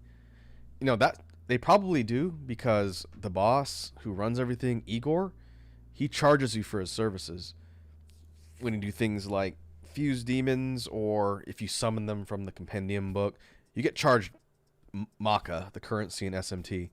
You get charged for using all of the Velvet Room services. So my guess is they're probably on a payroll.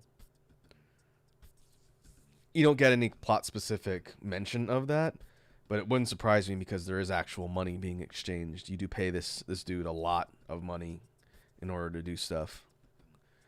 That's a good question, though. All right. What is the name of this lady? She's not a... no, she's not a teacher. Is she a teacher? Where'd Wazi go? I need the names of all the characters. I can look it up by actual Arcana though.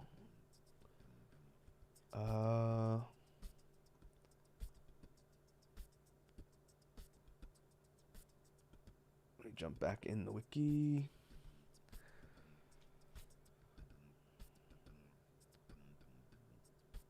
Oh no. That's not helpful. Give me 1 second, I gotta go pull up that Arcana chart again.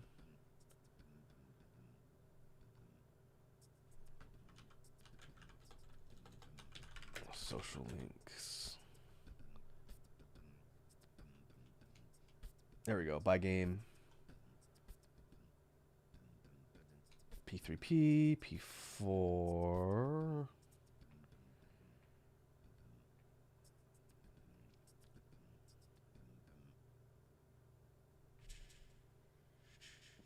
Let's see. Okay, that's... I know who that one is.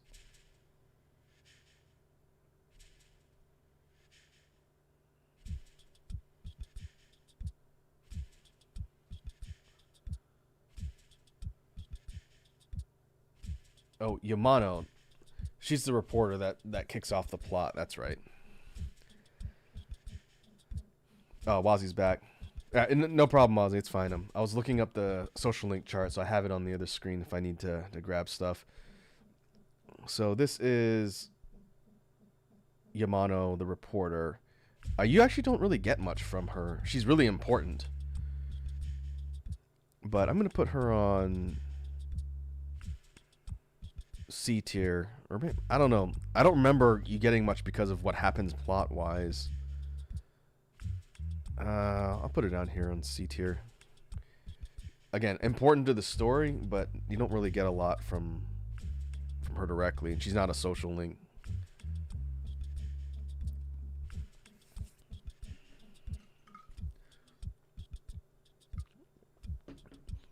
Next up, we've got Mitsuo. Mitsuo is also very important to the plot, but he's not really a interesting character outside his role in said plot. But he is significant, and his interactions with Yukiko are interesting. So I'm going to put him on the middle of C. Like his arc and, again, role in the story without going into spoilers is pretty important.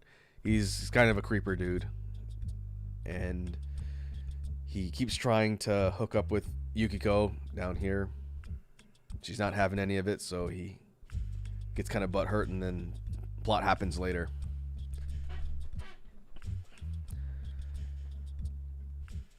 Next up, we've got the homeroom teacher. I don't even remember this guy's name, but everyone calls him King Moron, so that's what we're going to go with. I've talked about it a couple times before, but one of the really funny parodies of the Persona 4 story is the Hi, I'm Daisy comic dubs. And their interpretation of King Moron is actually not too far off. He's kind of a uptight, stick-in-the-mud guy that all the students hate. So I'm going to put him on C tier. He's a funny character, and he's actually relevant to the plot, too, in a similar way to Mitsuo. They're connected. I won't go into the plot specifics, but yeah. King Moron, he's funny.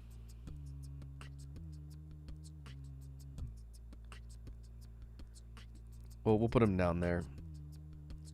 Fine Size Kiwi says, Raku, have you ever played Hypixel Sky Wars? I think you were talking about that in our God Hand stream. To answer your question, no, I have not. I haven't even heard of it. But that's a... From what I understand, you can correct me if I'm wrong, Bite-Sized Kiwi,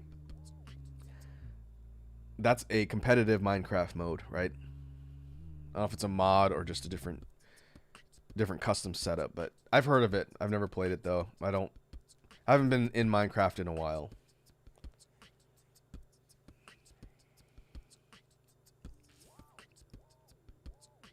Okay, Kiwi says it's a server with mini games. Got it. I get it.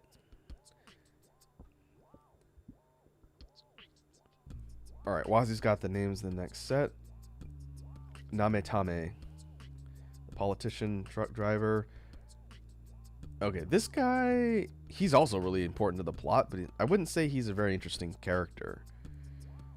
Kind of like King Moron. I'm going to put him down here on C tier. Again, plot significance-wise, he's very important. He's kind of integral to some things that happen in the plot. But as characters and people you interact with, he's not really that high up there. He doesn't really have an arc because of his role in the story. And again, it sucks that I can't explain because of spoilers. But yeah, we'll put him down here. It's pretty meh. I feel bad that Ayane is down here and D by herself. We'll see if that changes. So far, a lot of the characters in C tend to be kind of lower mid-tier or not that interesting.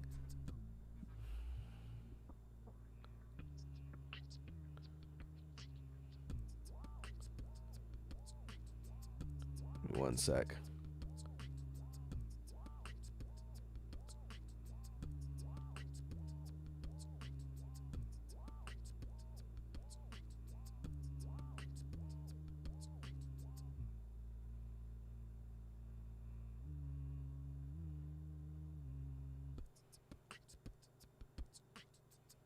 All right.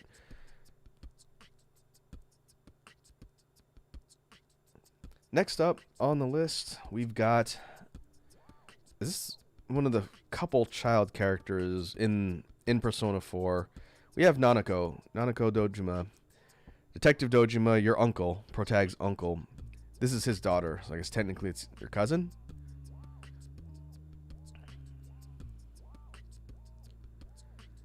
And Nanako is very important to the plot. And interestingly enough, even though she's not playable and her social link is Hanged Man? No, that's Naoki. Justice. That's right. I'm going to put Nanako on A tier. And there's a couple reasons why. In RPGs and just media in general, it's very easy to make child characters boring or one-dimensional. And very often they come off as annoying or whiny or spoiled. They have one trait, and pretty much all their character design and plot hangs off that one trait. You know, you have the whiny kid, the spoiled kid, or, you know, the kid with no confidence or whatever. Nanako is very different in P4. She's one of the most fleshed out characters of the secondary cast, which is very interesting. Not only is she important, but she has a pretty lengthy arc in her interactions with main protag down here, and interactions with her father, who's, again, dealing with the fact that he lost his wife, or Nanako's mother, due to plot. And as a result, you see a lot of character development for Nanako, which is, again, rare for child characters. Again, they're usually pigeonholed into one thing, and then they fulfill that role, and that's it. But she's multifaceted and different, and she gets a lot of screen time because she's very important. So I would say Nanako is one of the few examples of child characters in games done well. She's very interesting, and I think the game would suffer a lot without her role in the story and everything else. So yeah, Nanako's great. She's, again, without getting into spoilers, super important to the story. And she didn't annoy me like a lot of child characters tend to do. So yeah, she's going up here on A tier. Next up, we've got... This is Naoki from the Hangman Arcana. This is Saki Konishi's younger brother, right? And Naoki, again, without going into the plot about why Saki is important, it's a little difficult to place Naoki based on that, because it's kind of important. Let's see. Pint-sized Kiwi says, all I know is that you find bad person, you enter bad person mind, steal crap in the mind, and they are good. Sort of. The main theme of the Persona games is always making people confront parts of their personality or whatnot they might deny exists. Again, without getting into specifics. So, in a way, it's kind of like an analog for therapy. It's just sort of framed around RPG and game concepts. Wazi says the idea of stealing stuff is Persona 5. In 3 and 4, which are the games that I played, yeah, it's really more you're forcing people to deal with their own personal demons and trials, and as a result, you help them out. And it filters through the main cast primarily, but even the secondary characters, like the social links, you're helping people with problems or helping them navigate certain problems in order for you to get character development and plot in a lot of cases.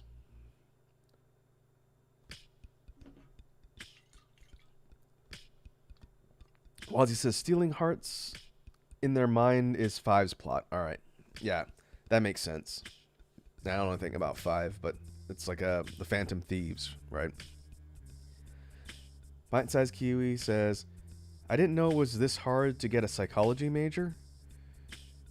I do think that the Persona series way of character development through, again, it's still a game, so you have to play a game. But the idea that it's very personal and you get a lot of good interactions from the cast is what makes the game so neat. Other things are a little bit less involved when characters have different things that they're going through. I think it's something like Final Fantasy game. It's a bit more linear. At least the more recent ones. You might have quests or story point where you got to go deal with something for character A or B. I think it's a little more in depth in the Persona series, which I think I like better. And Pint Sized Kiwi says, wait, they aren't thieves in the other games? Nope. The actual core cast of characters in Persona, it's different for every game. In Persona 3, the first one I played, the main core character, they're all students, but their main core focus is different. They're not like a group of thieves. In fact, I'm not going to really talk about the differences because it's sort of spoilery. But yeah, it's different. The thing that draws people together into, you know, your crew of characters and your team, it's different in all the games, which is what makes it neat. All right. For Naoki, I'm going to put him on upper C tier. Again, just based on non-spoilers. He's important, though.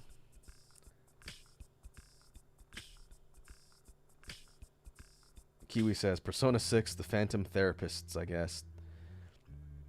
I have no idea what they're going to be doing for Persona 6, because, again, I don't know what stage in development it's in. I'm assuming they're working on it. Now that SMT5 is done, I think they should do a Persona game where the characters are not kids. Like, maybe make them college students. Make them older instead of high school. I think a more adult-centric cast of Persona would be interesting because, again, the main audience for these games in Japan is students, high school students primarily, so that's why it's always framed around, here's your group of high school students who save the world in addition to go to class. But I think it'd be neat to shift that up to a slightly older group because everybody needs therapy, not just high school students. But we'll see. Maybe they could be an assassin group, like a hit squad. Make like a real like dark, edgy Persona game.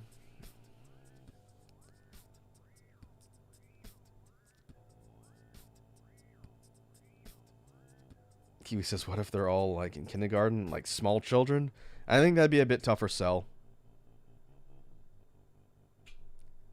In a way, Demi Kids was kind of like that, even though it wasn't a Persona game. It was more like a Pokemon game, but with kid characters. I don't know. I guess we'll just have to see what Atlas does. They gotta do something so the formula doesn't get stale, though. Maybe that's why it's... Was it like 8 years or in between games? Or just make them really old. Make them all, like, retired old folks.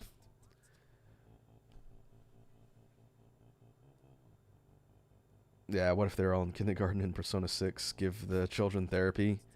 I never know. I don't know if that would have appeal to the main Persona consuming audience in Japan, which is what they're always thinking about. Alright, next up we have Saki Konishi. She is not a social link either, but she's very important to the plot. I'm going to put her on C tier next to her brother, just because I can't talk about the importance, but she's really important to the story. Kiwi says 5-year-old with a Glock in the next game. Yeah, if they instituted the whole mechanic from Persona 3 where you summon demons by shooting yourself in the head with something that looks like a gun, probably isn't going to go over too well if they're kids, because it didn't go over well with teenagers. When Persona 3 came out, people tried to cancel that game for that reason. The Penny Arcade guys did a funny comic about it, but essentially people were really upset that it was like occult devil summoning worship where you shoot yourself in the head. They didn't like that. Which is probably why Atlas took that out from the summoning mechanics in 4.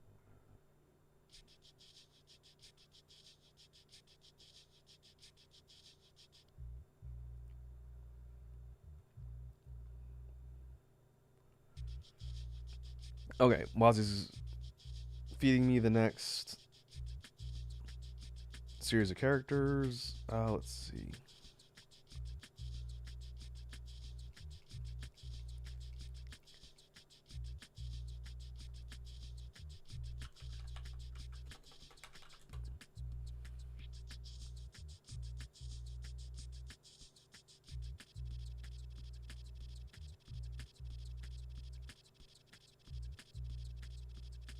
Okay, let's go for the nurse next. Kiwi says Wazzy's just showing up to occasionally give info. Yeah, she's making sure I don't get the names wrong. For the secondary characters, I don't have all of them memorized because some of them are social links and some are just secondary NPCs you talk to. But this is Sayoko. She is a nurse.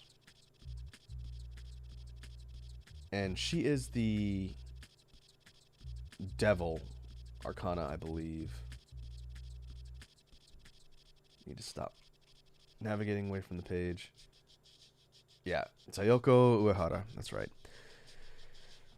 You help her deal with her whole career and things related to her work, and you actually work for her in the hospital. She kind of tries to seduce the main character down here, which is kind of weird because she's a grown woman and he's a high school student. That's not legal, but she's fine.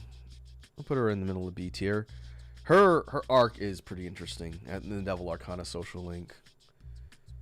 You learn a bit about where she came from, why she's doing what she's doing.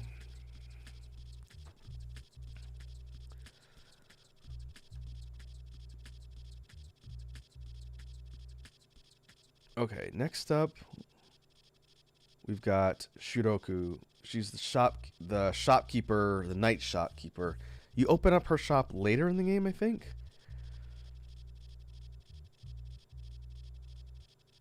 Let's see. I don't remember what she sells. Wasn't it specific key items?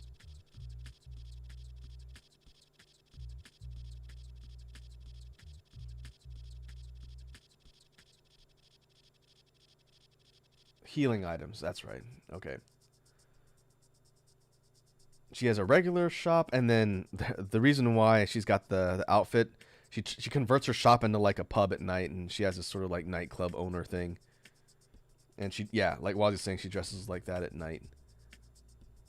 She's interesting. She's not super plot significant, kind of like Daidara, because you don't get a social link from her, but you find out that this kind of unassuming lady during the day is actually running this whole pub and bar at night. So she's interesting. She's definitely not a boring character. So I'll put her in the middle. Kiwi says, instead of a cat, they have a sentient goldfish in the next game who uses a claymore when fighting. Only if the goldfish uses the claymore in its mouth, like Sif from Dark Souls. Alright, I need to ban someone from chat real quick. One sec. Wouldn't be a stream if I didn't get bots, even though I don't get bots that often.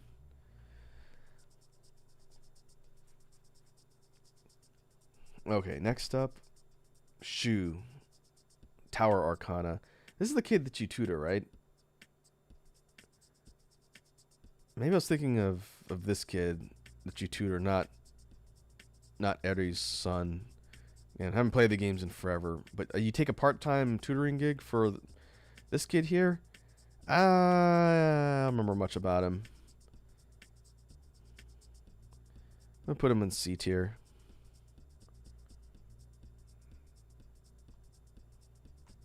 Actually, we'll put him above Yamano down here.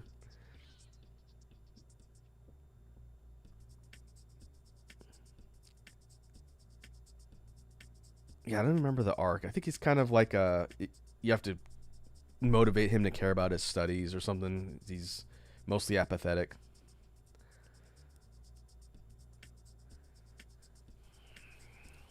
Next up, we've got Tanaka. Tanaka, this guy's actually kind of important. Wazzy says a dude on TV. He's a TV infomercial host. I forget the name of his show. It's like Wonderful Tanaka's show.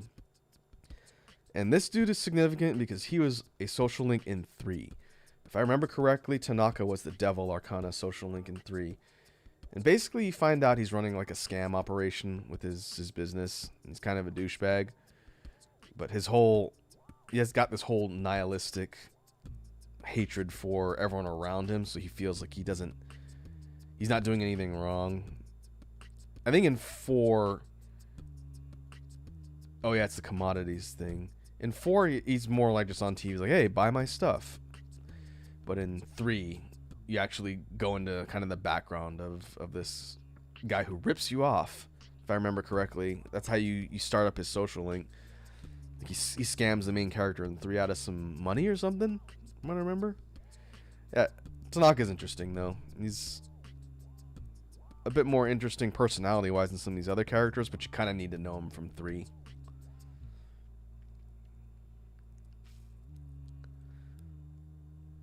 Alright. Moving on. Let's do this. I'm going to rearrange them a little bit. This is the last social link character. This is Yumi Ozawa. Is that her last name? She is the alternate to Ayane down here for the social link. She is the drama club kid. And her whole social link is dealing with the fact that she has issues with her parents. She hates her dad. But I think her arc is more interesting than Ayane's. So I'm going to put her up on C tier as well.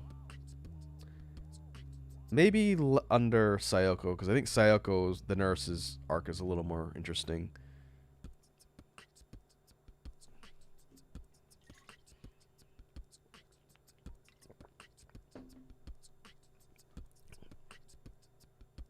But I think that will do it for all of the secondary and or NPC characters you interact with in this list.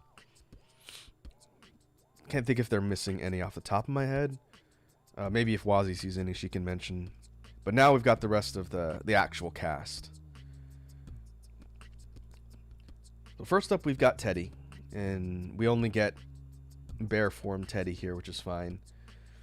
Teddy is key to the plot, and he's also a main character who joins you on your team. He kind of comes in as the mascot, but he sort of develops into a lot more significant character in your team than just the mascot. And he's got a lot of really funny stories and arcs that he goes through as well. I like Teddy. He's very quirky and fun. So I'm going to put Teddy up here on A tier. I'd like to go into some plot related stuff with him later. If that stuff was all being taken into account, maybe he'd rank higher than Nanako. Hard to say. But yeah, it's the quote-unquote mascot character. Teddy starts there, and then you get a lot more progression later. He doesn't just stay the mascot.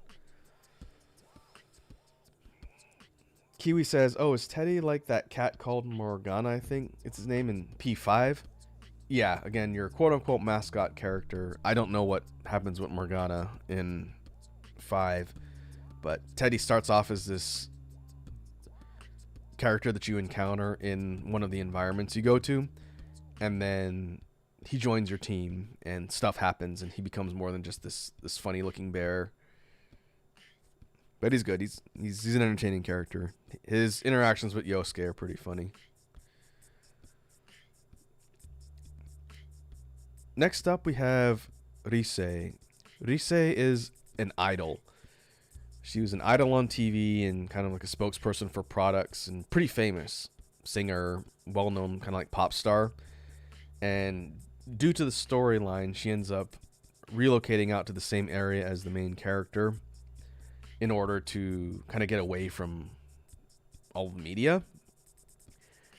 And Ryse is interesting because she's got a lot of depth.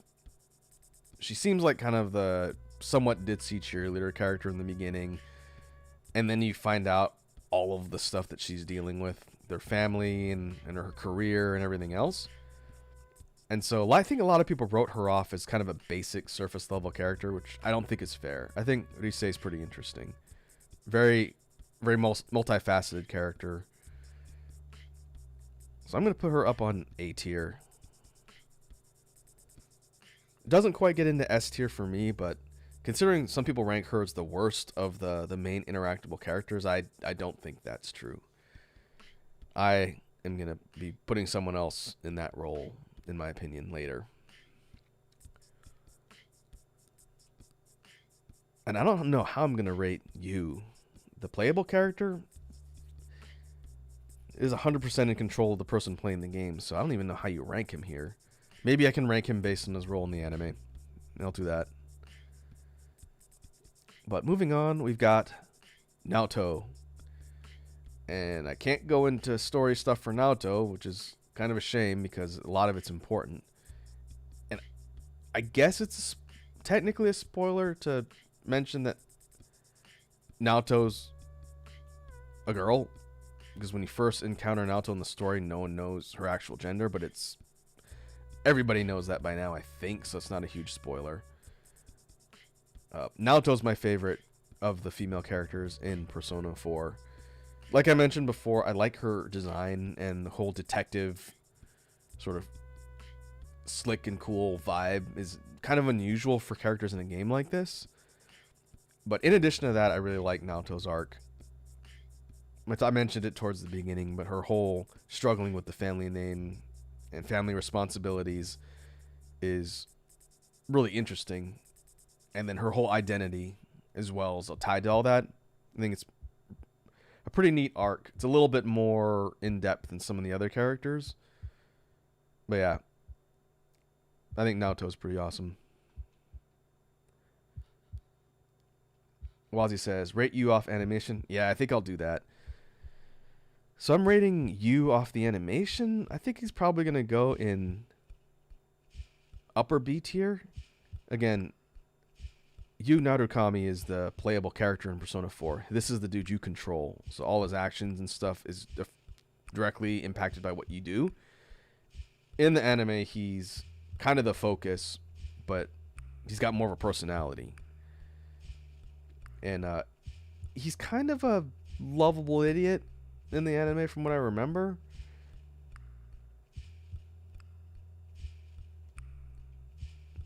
But he's trying to do his best, look out for his cousin and his uncle, and then be a cool guy. While he says the nerd is S. Oh, I forgot about the figure stuff and I don't know. I have a tough time separating game you from anime you because it's been so long since I've either played or seen both. But yeah, he does have some more intricate personality things they mention in the anime. Like his whole deal with the fishing thing was really funny. That was good. I'm keeping him at the top of B, but yeah, he's a good character. He's not gonna rate higher than Yosuke, or he's not gonna rate lower than Yosuke rather. But next up, we've got Yosuke Hanamura. He's like your bro.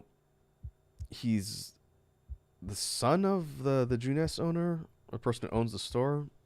That's why he works there. I'm going to put Yosuke further down on B tier.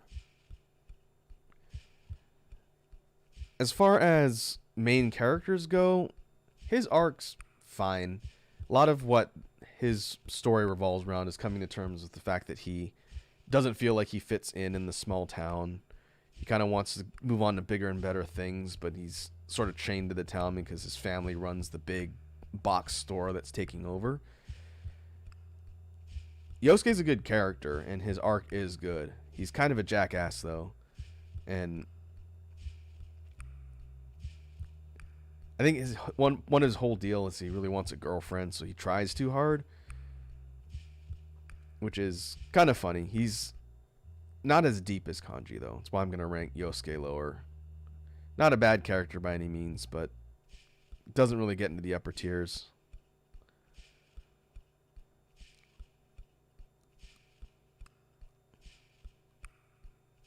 And the last character from Persona 4 to rank of the main cast is Yukiko Amagi. And I think I mentioned this briefly earlier on, I don't think Yukiko's a bad character. And I'm going to put her on B tier. I'm going to put her below Marie. To me, Yukiko's the least interesting of the female cast members, of the immediate characters in your group.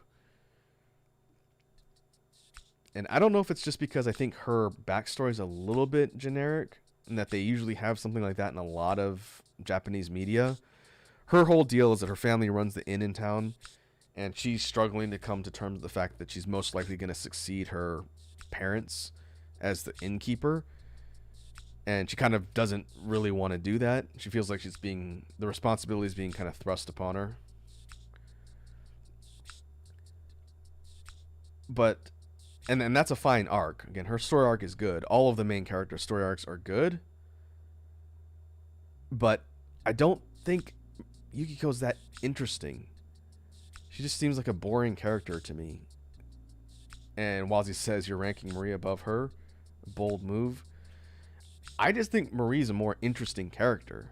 I don't think she's a better character. It's just Marie is less boring. Even Yukiko's design, which is distinct enough to show that she's a main character, I just don't find her interesting. Yukiko's a boring character to me. Her arc is good, but it's a little generic. I feel kind of bad because she's a main character. And her connection to Chie, I think they're best friends, right, is really important to the story. And her and Chie as like a duo are really entertaining characters. But Yukiko on her own, I just don't think she's interesting. It's the boredom factor. Marie is annoying, and she's kind of a toxic character, but she's not boring. I don't know. Might be the hot take of the day when it comes to Persona. There are some people who think Yukiko's the best character in the game, and I've yet to hear a really compelling argument behind that.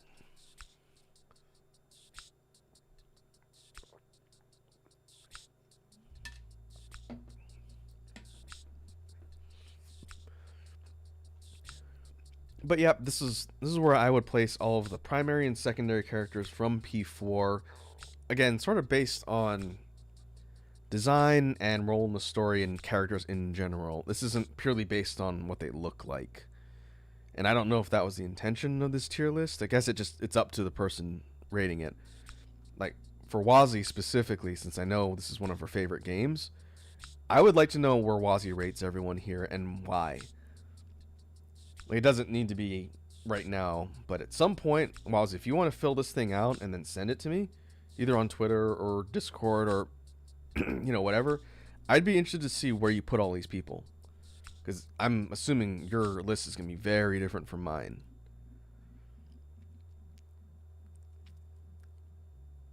Like, maybe you have Ayane up in S tier. I don't know why you would do that, but maybe you do.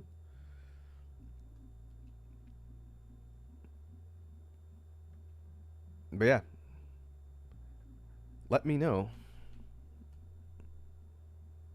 Alright, let's see. We are coming up on 2.5 hours. The Persona one took longer than I thought. I figured it wouldn't take too long to put people in here, but I had a lot to say. More than I would have expected. Question is, do we want to try and rank Pokemon? Because this is a big one. This is a really big tier list. I think I could move through it fairly quickly because I don't have to go through narrative backstory and whatnot on all of them. But this one might take a little while.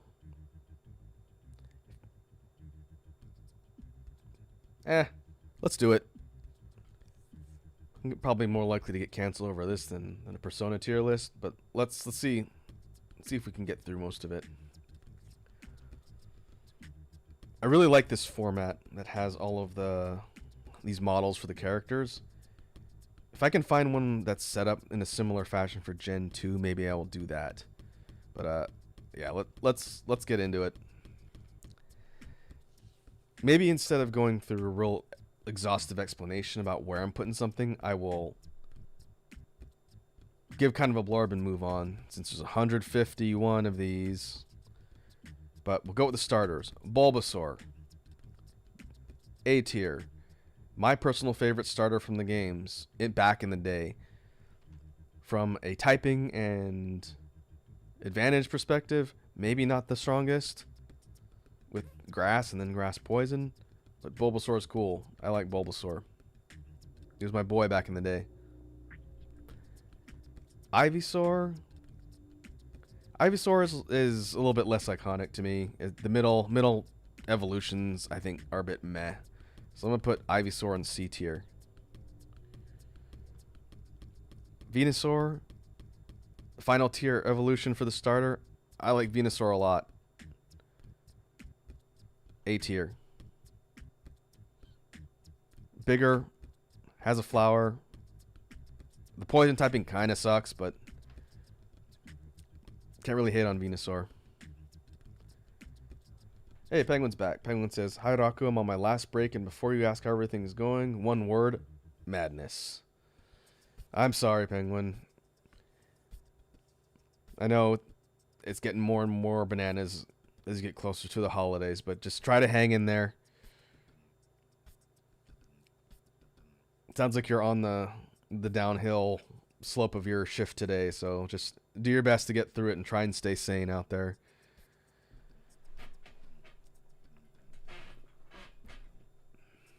Alright. We are ranking Gen 1 Pokemon, Penguin. I'm going to get most likely crucified for something I say here, but that's okay. Gotta do it for the content. Moving through the starters. Charmander. A tier. Charmander's great. He's adorable. Probably the best of the elemental types to pick. Probably Charmander or Squirtle, I'd say. But as far as aesthetics go, it's a little lizard with a flaming tail. Penguin says, "I'm frustrated right now. I just had to deal with an idiot customer who forgot where she parked." Ooh. That's rough, buddy. Hopefully the weather was decent if you're out there trying to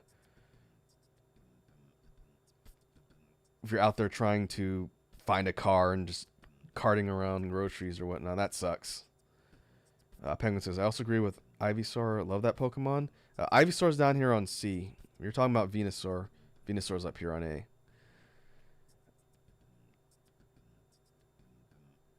Penguin said, "It's not. It's cool as hell out there. Hopefully it's not raining. That would be worse." Alright, Charmeleon. Charmeleon's kind of a punk. Again, middle tier evolutions. Not really that noteworthy in my opinion. Putting Charmeleon on C tier. That's probably not controversial at all. Charizard. Final evolution. Charizard's really cool. It's a dragon, but it's not a dragon type. Oh, Penguin says I meant Bulbasaur. My mistake. Yep. Bulbasaur's up here. Charizard's on S tier. That's, in my opinion, the coolest final form of all the starters. Fire flying, I think it is. Not fire dragon for whatever reason, because reasons. Squirtle. Squirtle, I'm going to put under Charmander. Again, pretty iconic. Cute design. Water type is pretty decent. I never went for Squirtle as my starter back in the day. But if I really wanted to make my game easier, I would go for probably fire or water. Wartortle. Wartortle's kind of goofy. I think it's the worst looking of the mid-tier evolutions.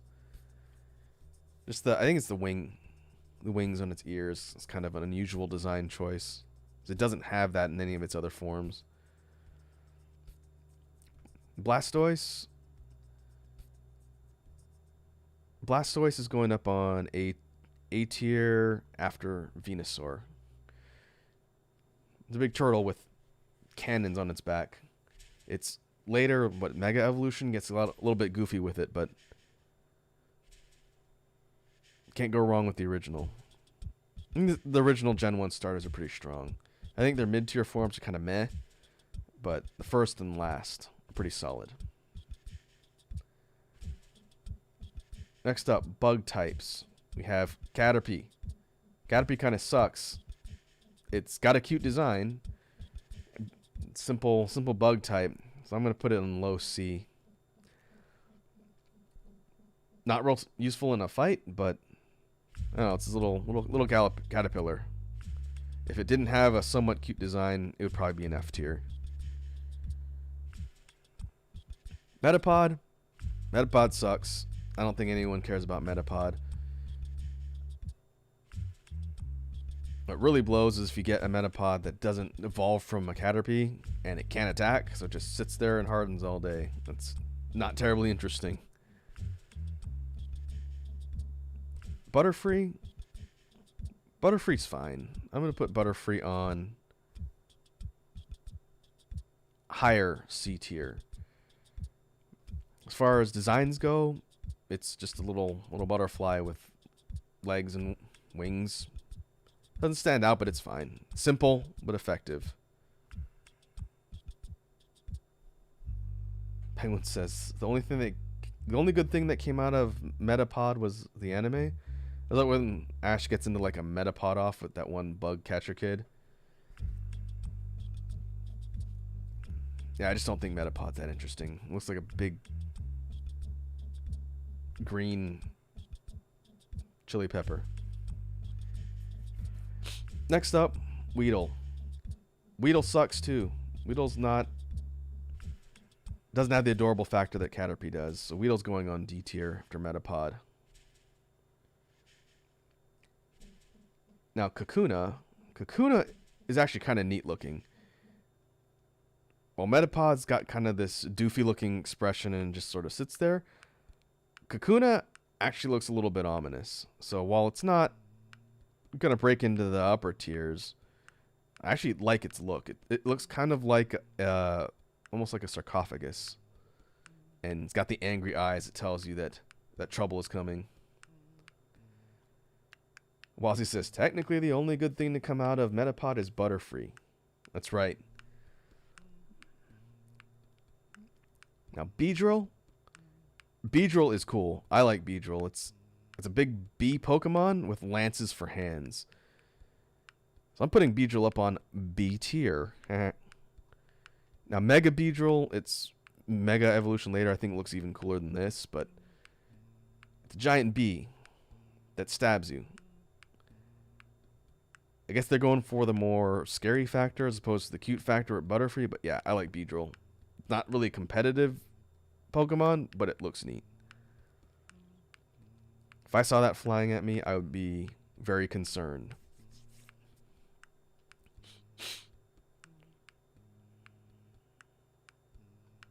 Penguin says B tier because it's a bee, even though it's a wasp. Yeah, it's pretty much just a wasp, and wasps are jerks, and I can appreciate that. Wazzy says, you would, B-boy. That's right.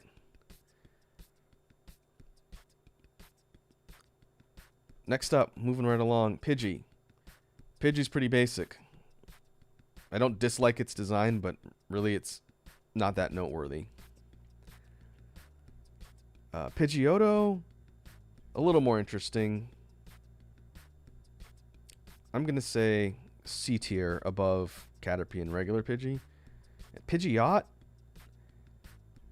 is really not that much different, but it is cooler design with the streaks in the hair. It's just the bird gets bigger and its plumage slightly changes. Other than that, there's really not a whole lot of significant design elements here. So I will keep the birds there. Next up, Rattata. Rattata sucks. It's just a rat. I'm putting Rattata in F tier. I like its color palette, and that's about it. Not only are they obnoxious because they show up all over in the early game, but they're not useful for anything. Now, Raticate. Again, it's still kind of a large mouse, but it's got these big chomper teeth. It's more interesting design-wise. It kind of looks like a guinea pig. I'll put Raticate C tier. You can learn Hyper Fang too, which is kind of cool.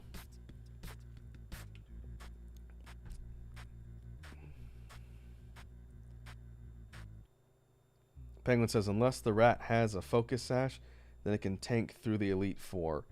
Well, we're not really focusing on battle gimmicks specifically here. It's really more of a design and personal preference. Because if this was based on competitiveness or things you could do to actually do battles, it'd be a different tier list. This one was originally designed to be ranked that way from its original titles, but that's not what we're doing here. I'm not a competitive Pokemon player.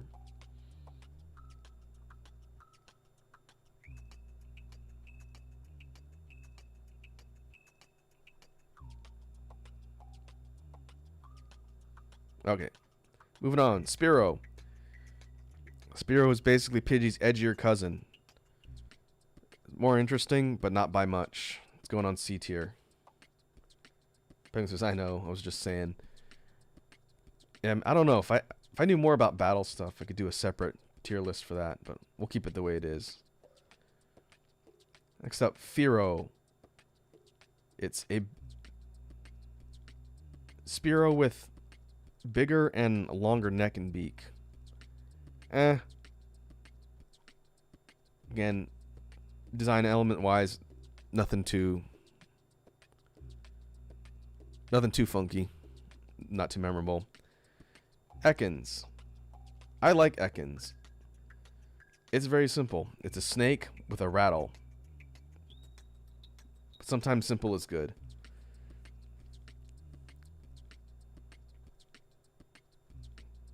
Poison types are pretty meh in Gen 1 from what I remember, which is fine. Again, we're not doing battle competitive here.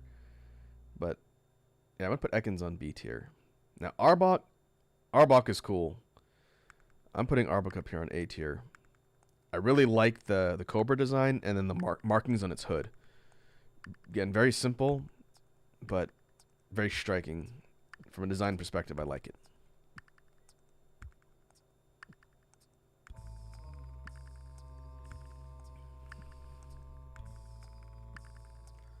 Next up, Pikachu. It's Pikachu. It's Pikachu. A tier. Not for any particular reason other than it's the iconic face of the series, and I don't have a personal problem with Pikachu.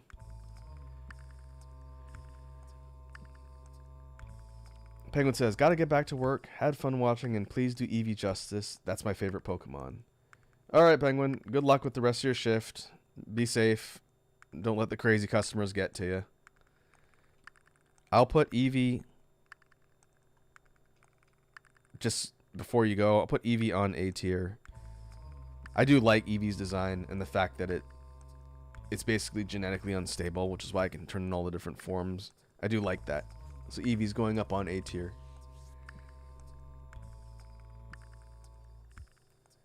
Next up, Raichu. Evolve form for Pikachu. I think Raichu is just Pikachu with more like bigger features, and that's it. I'll put Raichu down here on C tier. The Alolan one, where it has like the surf tail thing that it does, is much more interesting. But regular one, it's pretty meh. Sandshrew is going on C tier. And we'll put you above Raticate. It's like a little sandstone armadillo. Simple design, kind of adorable. I got no real issue with Sandshrew. Sandslash is cooler, I think. I like Sandslash. You're going up here on B tier.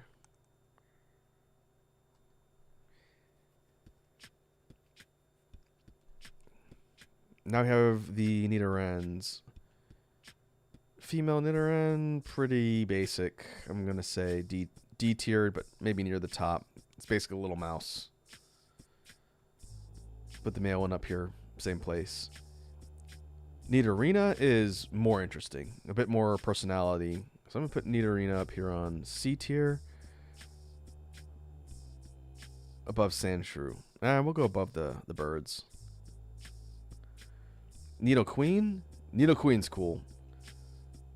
Kind of a heavier kaiju-esque Pokemon. Nidoqueen's going to go up here on B tier. Nidorino. I'll put here, same place as Nidorino.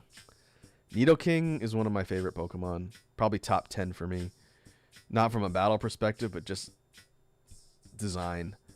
I really like the whole heavy, again, kind of kaiju-esque shape to it. Not necessarily the best for fighting, but Nidoking's cool.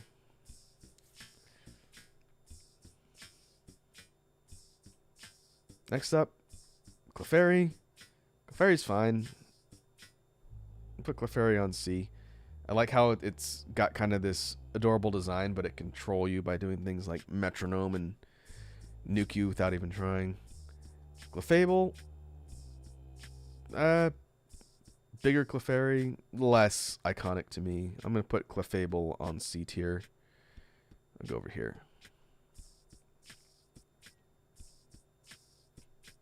We're actually moving through this tier list faster than I thought. Well, that's good. Vulpix, Firefox. Vulpix is fine. Pretty adorable design. I like the different tails. The Alolan forms of Vulpix and Ninetales, I think, look better.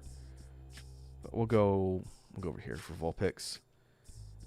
Regular Ninetales, the QB look.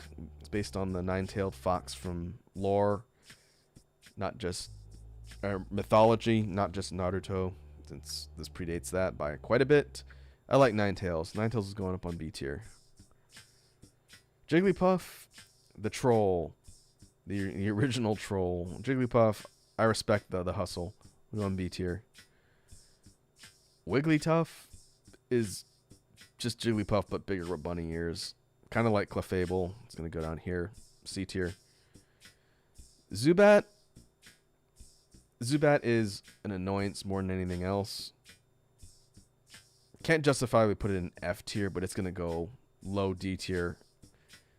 And that's being a little generous. I like its color palette. If I didn't like its color palette, it would definitely be lower.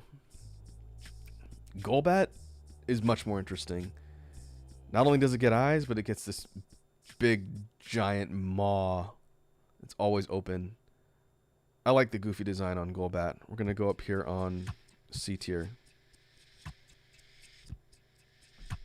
Crobat would probably rank decently high. I like the design for Crobat. But that's later gens. Oddish. Oddish is pretty basic. Looks like a little radish grass type. We'll go down here. Gloom is a bit more distinct with some characteristics. Basically an Oddish but bigger and more gross. So we'll put Gloom a little bit higher up. And Vileplume is based on those dangerous poisonous flower? Rafflesia?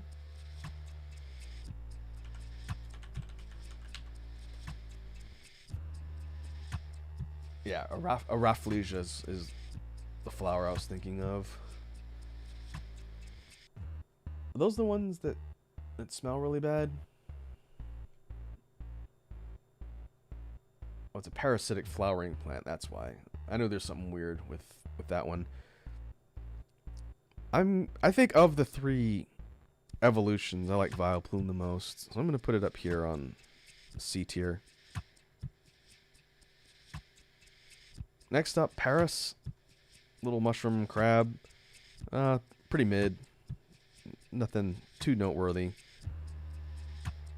Parasect is interesting. This one, canonically and lore-wise, it's a Paris that got taken over by the mushroom on its back. So it's being parasitically controlled by the mushroom. And the crab itself is basically just a zombie. And that's horrifying, but it's a lot more personality. So I'm going to put Parasect up here on B tier. That and I like its design more. Venonat. Venonat's pretty adorable. Simple design. As far as bugs go, I think it's much more interesting than like Caterpie or Weedle. So I'll put Venonat up here on C tier, but a bit higher. Venomoth. I think Venomoth looks cooler than Butterfree. Reminds me of Mothra. a little bit. I'm going to put Venomoth up here on B tier as well. Not necessarily the most competitive Pokemon, but that doesn't matter for the sake of the tier list.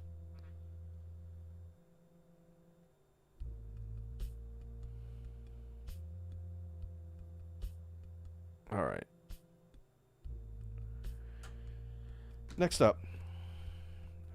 Diglett. Diglett, simple design. It's fine. I'm going to put Diglett here on low C tier. Its evolution, Dugtrio, sort of the point where the development team stopped being creative for some of these Pokemon.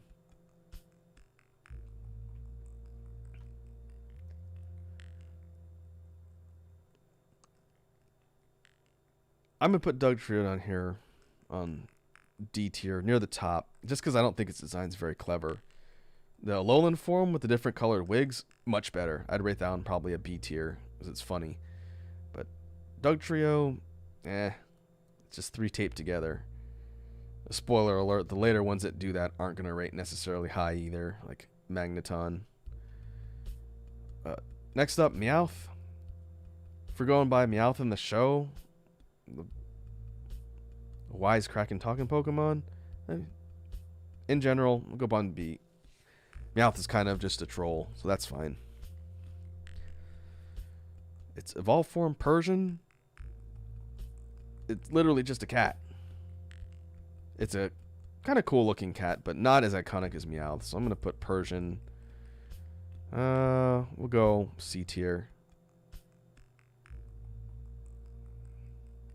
Wazzy says Meowth is a good cat. It's hard to say for this one if I'm going purely based on the regular Pokemon versus the talking one, because the talking one is one everyone remembers. But we'll put Meowth here up on B. It's fine. Wazzy says Persian is better than C tier, fool. It's just a cat.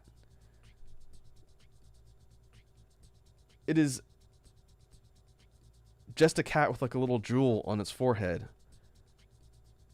Now, if you want personality, even though I don't think it's a better Pokemon, the Alolan Persian with its like I got stung by a bee in the face look, it's not good, but at least it's got character. The original Persian just is basic. It's not interesting. It's just a cat. Meowth is like a weird cat with a gold coin on his head. Persian is just a cat with a jewel on its forehead. It's not interesting. You're just saying that because you like cats.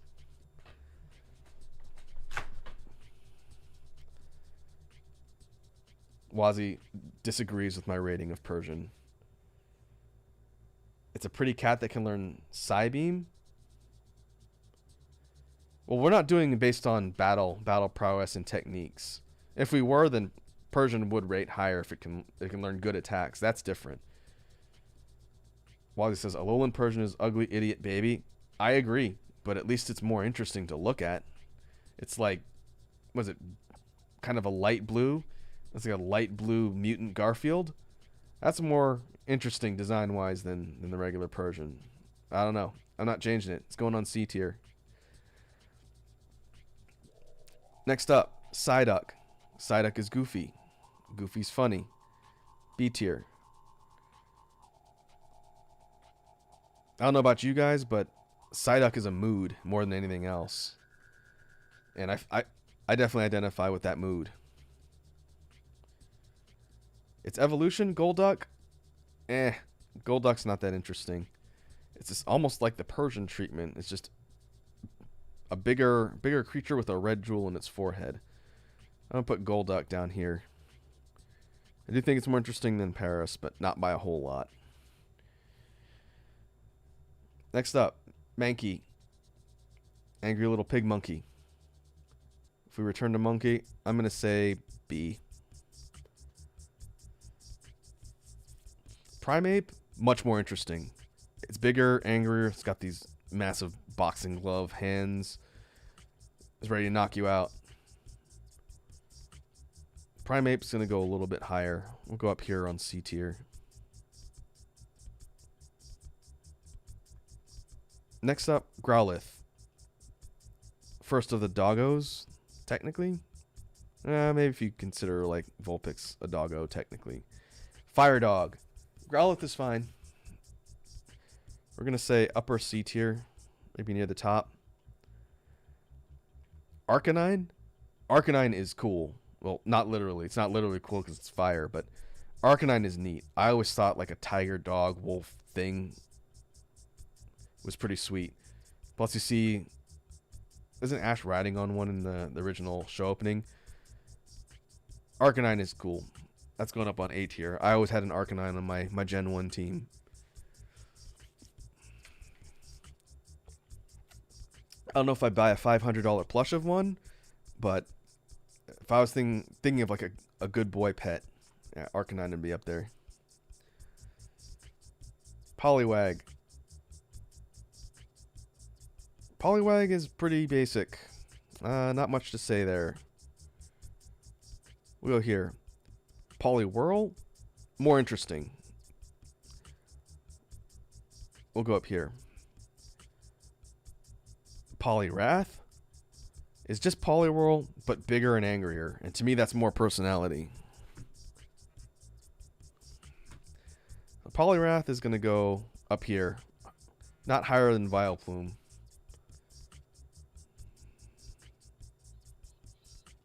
Wazzy gives me a sad face. I don't know what she's giving me a sad face for. Is it because I said I wouldn't buy a $500 Arcanine plush? I still think it's a cool Pokemon.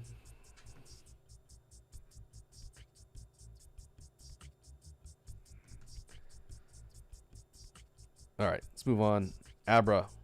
Abra's fine. Very simple, kind of cute design. We go B tier. Kadabra, a little more interesting. Still somewhat simple in design. Maybe we'll go up here.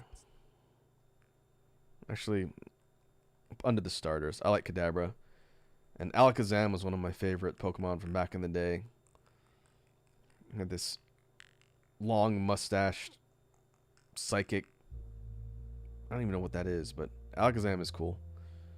We'll go up here on B tier.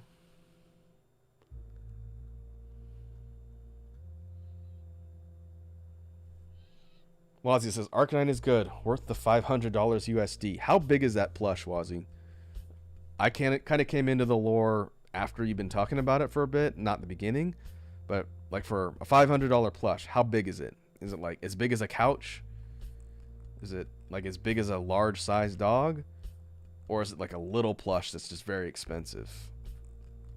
Send me a link. Send me a link to the product so I can see what you've been making such a big deal of. And give me some context.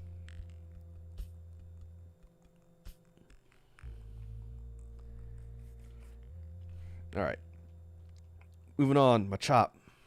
Machop is fine. He's a little punch guy. Better than Mankey. Better than a lot of these. We'll go under Abra. Machoke. Big buff dude. He's got a cool belt. I like Machoke. We'll go up higher in tier. Then there's Machamp. Forearms, because why not? Forearms and a King DDD face. I like Machamp. I usually put one of those on my team too. It's funny that in my mind the Pokemon here from Gen 1 and the later gens are more relevant to me for Pokemon Go, since that's probably the more recent Pokemon property I've played actively. Not super recently because I can't play it in my area, but when I think of all of the iconic Pokemon, I think of it from like a Pokemon Go perspective, not like the old school games. I do miss playing it.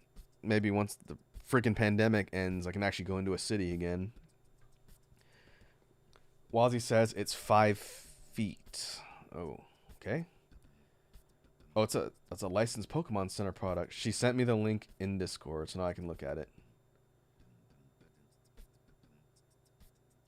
What? It blocked me. I'm just trying to open the link. That's weird. 59 inches.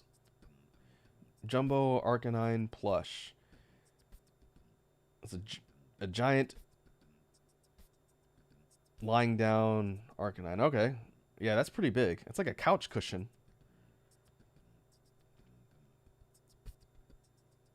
That is a big boy. All right. Yeah.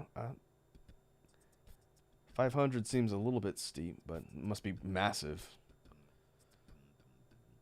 And what is that? Is that like a actual fur? Synthetic fur, maybe? On its tail and its limbs and its head? Actually looks kind of like a lion. Alright. That's fair. I can see why it's expensive. Alright, let's move on. Bellsprout.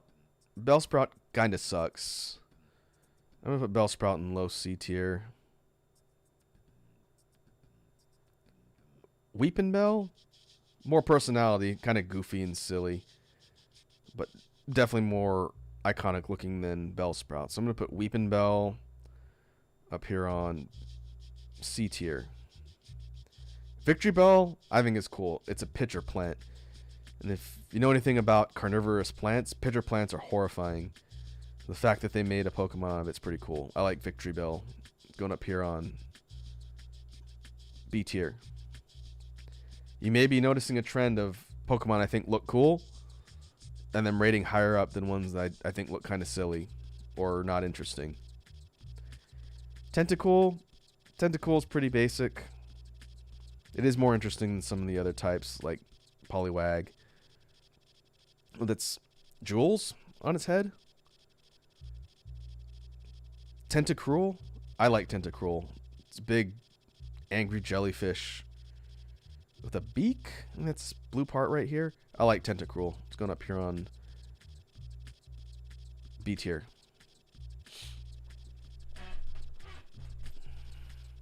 Geodude. Good old rock with fists. Geodude's pretty mad to me. Go over here. Graveler, more interesting. It's got more limbs. I'm going to go up here on C tier. We'll go right here. Wally says, gotta balance, have a good stress? Have a good stress, huh? Oh, okay, stream.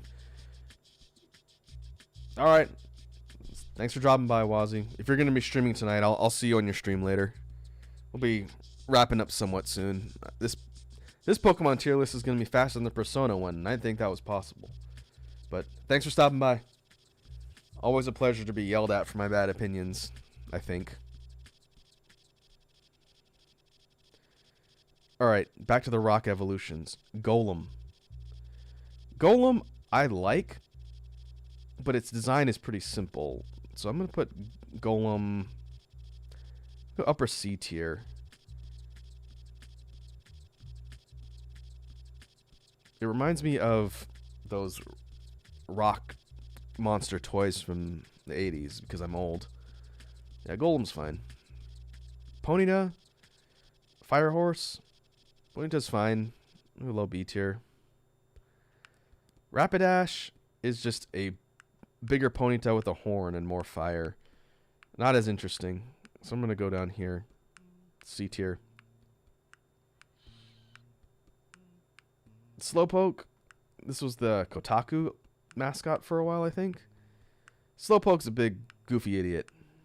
Or a little goofy idiot.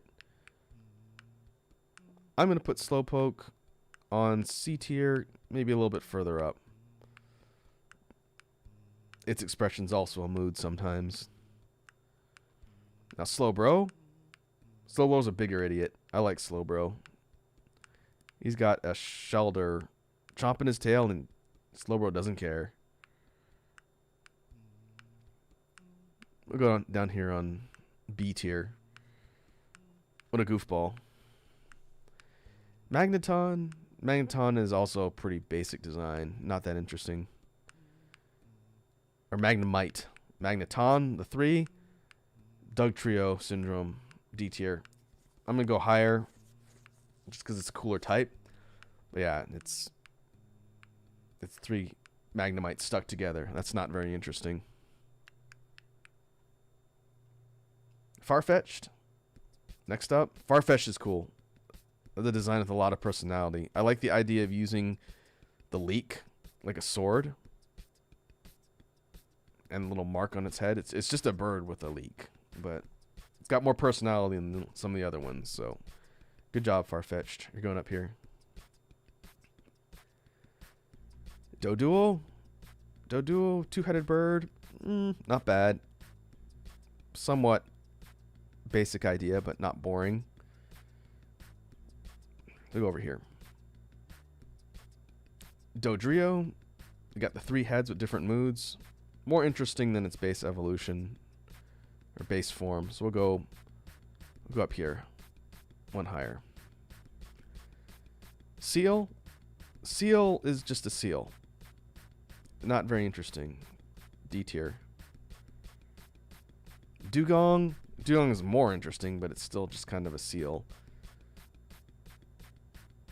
I'm going to put Dugong on low C tier.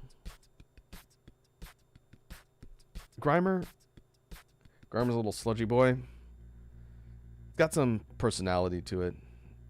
Not super boring. So I'm going to put Grimer up here on C tier. Where am I put Grimer? Maybe...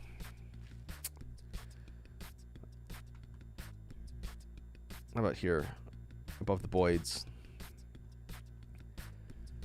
Muck. Evolved form of Grimer. I like Muck. It's not necessarily the most complicated from a design perspective, but I like this big sludge monster. I do like how its original game sprite, I believe it was, or original game artwork was flipping you off. That's pretty funny. Next up, Shelder. It's like a clam or an oyster, but it is sticking its tongue out. That's pretty funny. Shelder will go... we'll go over here. Cloyster I do like. I like the armored shell and the sort of menacing face, which looks like a ghastly on the inside. Cloyster's cool. Cloyster's going up here on B tier. Go above Ekans. I usually put a Cloyster on my team for its ice attacks. Next up, Ghastly. Ghost Pokemon. Pretty simple design, but fairly iconic. We're going to go higher C tier for Ghastly. I'm going to go under Abra. Haunter's great. Haunter's a bit of a troll with its disembodied hands. I like Haunter. So we're going up here on... we'll go a little higher. Maybe right after Alakazam for Haunter. And then Gengar. Gengar is one of my favorite Pokemon. Probably second favorite Pokemon. Gengar is going up here on S tier. I love Gengar. Just this big grin. The red eyes. The simple shape. You know you're going to get messed with when that's coming at you. Gengar's great. Onyx. Rock Snake. Onyx is okay. I like the idea and the design more than anything else, so we'll put Onyx over here.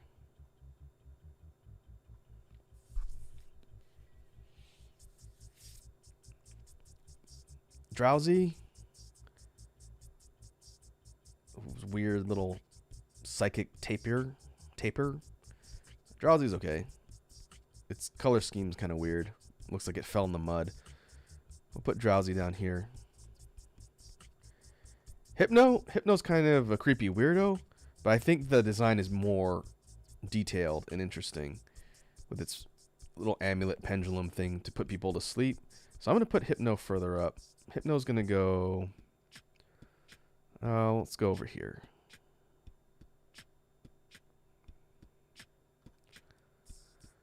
Next up, Krabby. Krabby's just a crab. Not too noteworthy, design-wise. I like its color scheme. That's about it.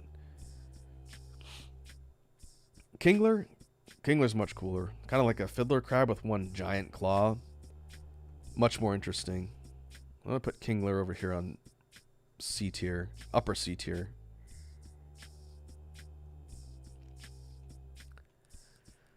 Voltorb.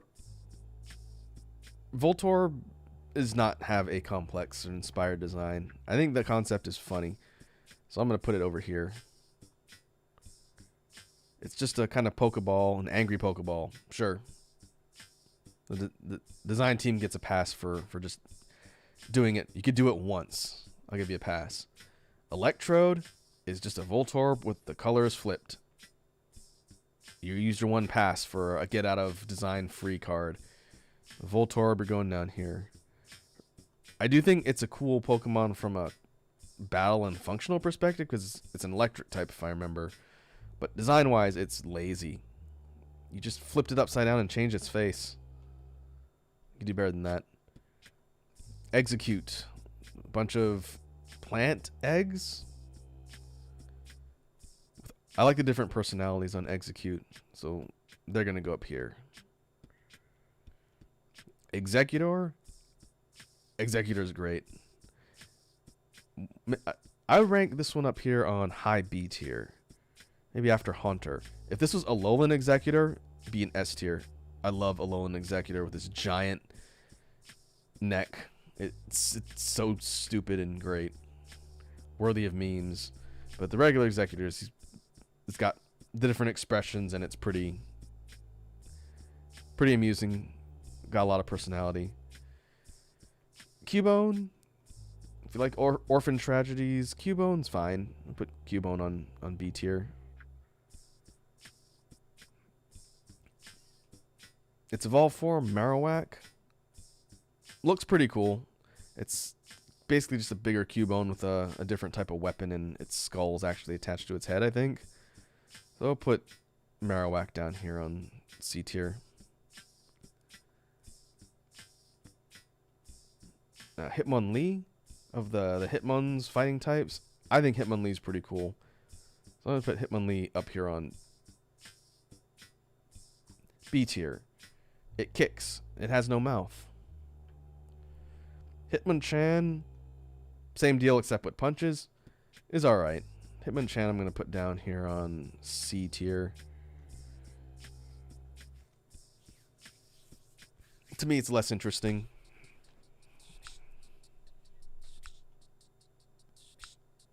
Alright, getting close to the home stretch. Lickitung. Lickitung is weird. I don't know why it exists, but it's fine. It's going to go on C tier. I find the concept more interesting than the actual Pokemon. Coughing, next up. One of the Team Rocket icons. I like Coughing. He's pretty goofy.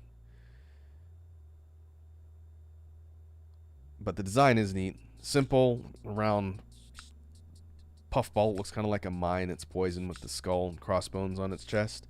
I like Coughing. Coughing's good. Its evolved form Weezing is not as interesting to me. Kind of the similar idea of let's just staple on another Pokemon. So I'm going to put Weezing not quite as low, but not as interesting. Rhydon. Rhydon's fine. Little armored dinosaur. Nothing too noteworthy. Rhyhorn? Or this is Rhyhorn, sorry. Rhyhorn and then Rhydon's the evolved form. Another big kind of kaiju Pokemon. I like Rhydon. Let's put you up here. Next up, Chansey. Chansey's pretty adorable. Simple design. Looks like an egg. That's fine. We'll put Chansey up here on C tier. Next up, Tangela. Looks like a ball of spaghetti with eyes. Not bad. Pretty simple design. We'll Tangela over here. Not bad, not good, kind of just mid. Next up, Kangaskhan. Kangaskhan, again, also kind of just mid. Not a bad design, doesn't stand out a ton in my mind. I like the little baby that's riding around.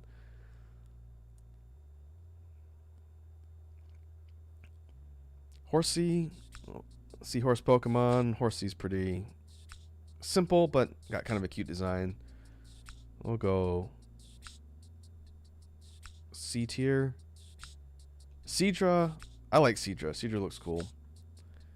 It's a bit more menacing than Horsey. So put Seadra a little bit further up. Goldeen. Goldeen kind of sucks. I'm gonna go F tier. Higher than Rattata though. Goldeen's basically just a goldfish design. Its palette's alright, but not really that noteworthy in my opinion.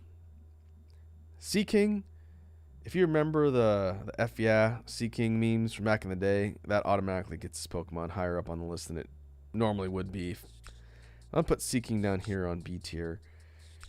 Still just a fish, but the fact that it had whole memes devoted to it, I think, is really funny. So that goes a long way with me. Staryu, starfish Pokemon. Staryu's fine. It's got a pretty simple design. Starmie, pretty much two Staryus stapled together. That's a little bit less interesting. I do like its color and its shape, so I'm not going to drop it down here with the rest of the kind of stapled together Pokemon.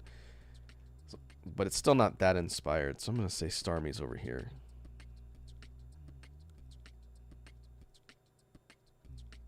I do like that the patterning on the jewel is different. Yeah, I'm gonna move Starmie up a little bit.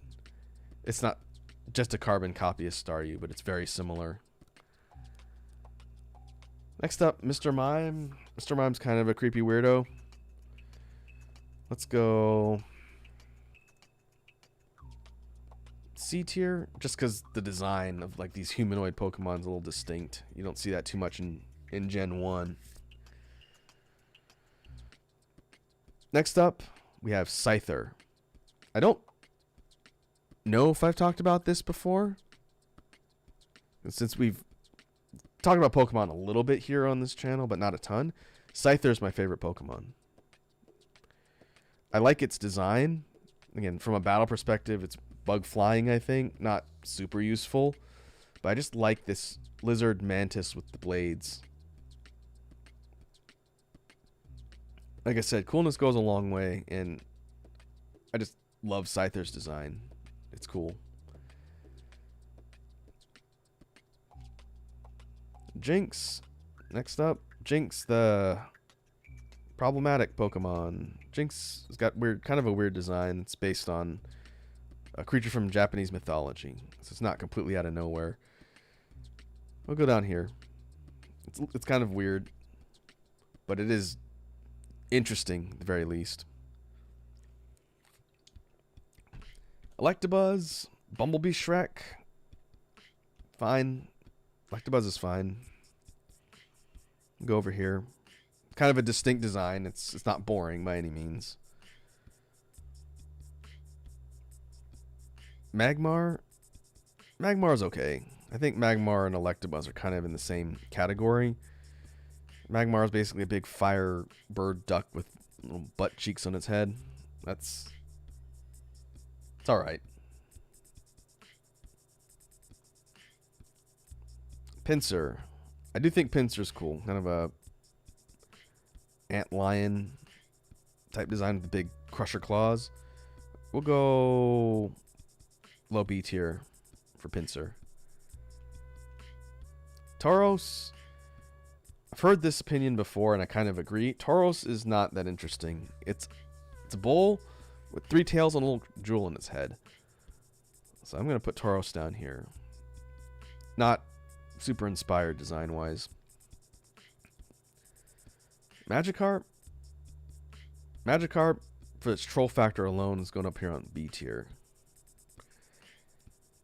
I just like the idea that it's so useless, but very iconic. Everybody knows Magikarp. You gotta respect the hustle. Because Gyarados is going up here on S tier. I really like Gyarados. It's a big sea monster. And it evolves from this.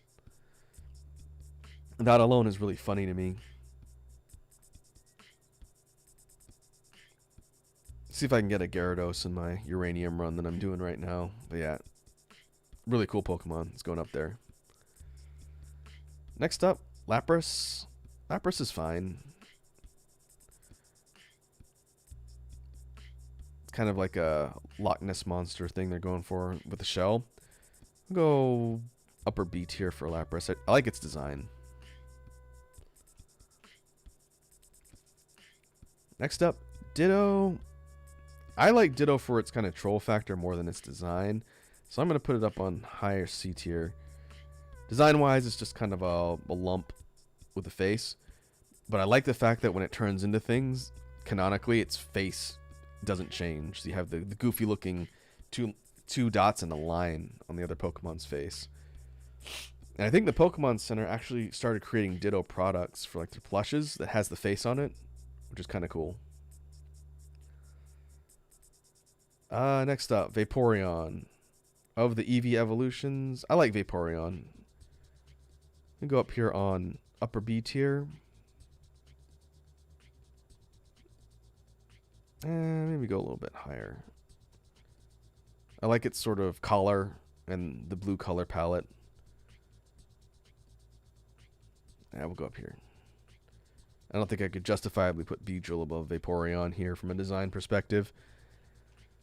Jolteon. I like Jolteon too. I'll put Jolteon up here. Flareon is probably my least favorite of the Gen 1 Eevee evolutions. It's fine, but it's not that interesting. Basically, it's just got fire-shaped tail and a little fire plume on its head. I'm going to put Flareon down here. Porygon, like a geometric blocky looking Pokemon. It's alright. Not that interesting of a design. I think its later versions are a bit more interesting. Omanite.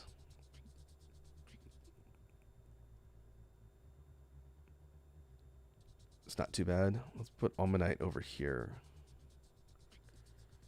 And its evolved form, Omastar. I like the kind of creepy expression.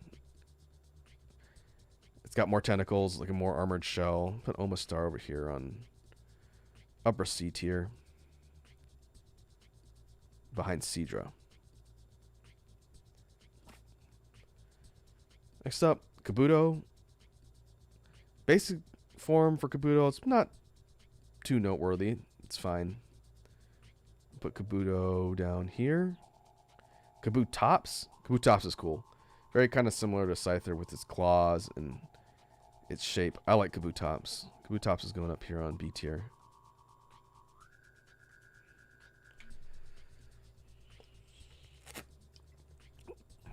Home stretch. Aerodactyl. Aerodactyl's pretty basic. It's just a flying dinosaur Pokemon. It's alright. Maybe above Golbat. It's fine. Nothing too noteworthy. Snorlax.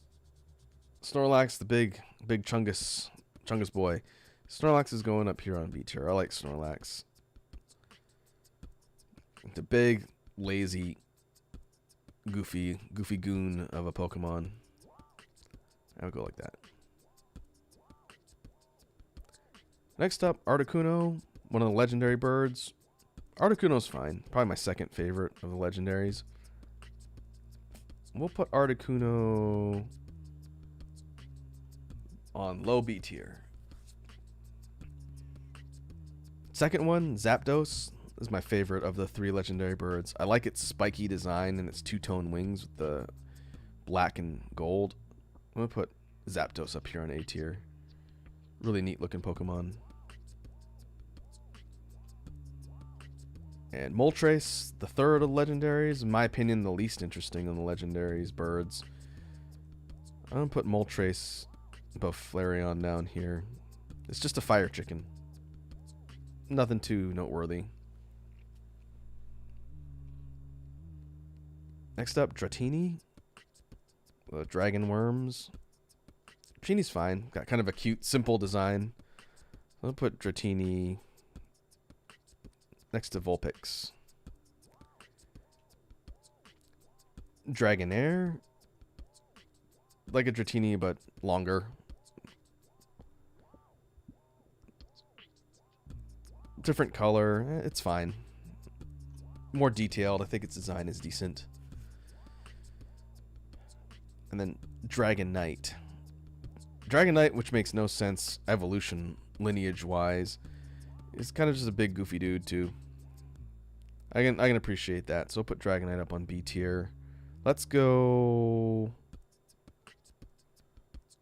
below Slowbro. That might be a hot take and a half, but Dragonite's fine. I just don't understand how you go from kind of like the more cute or elegant look to this.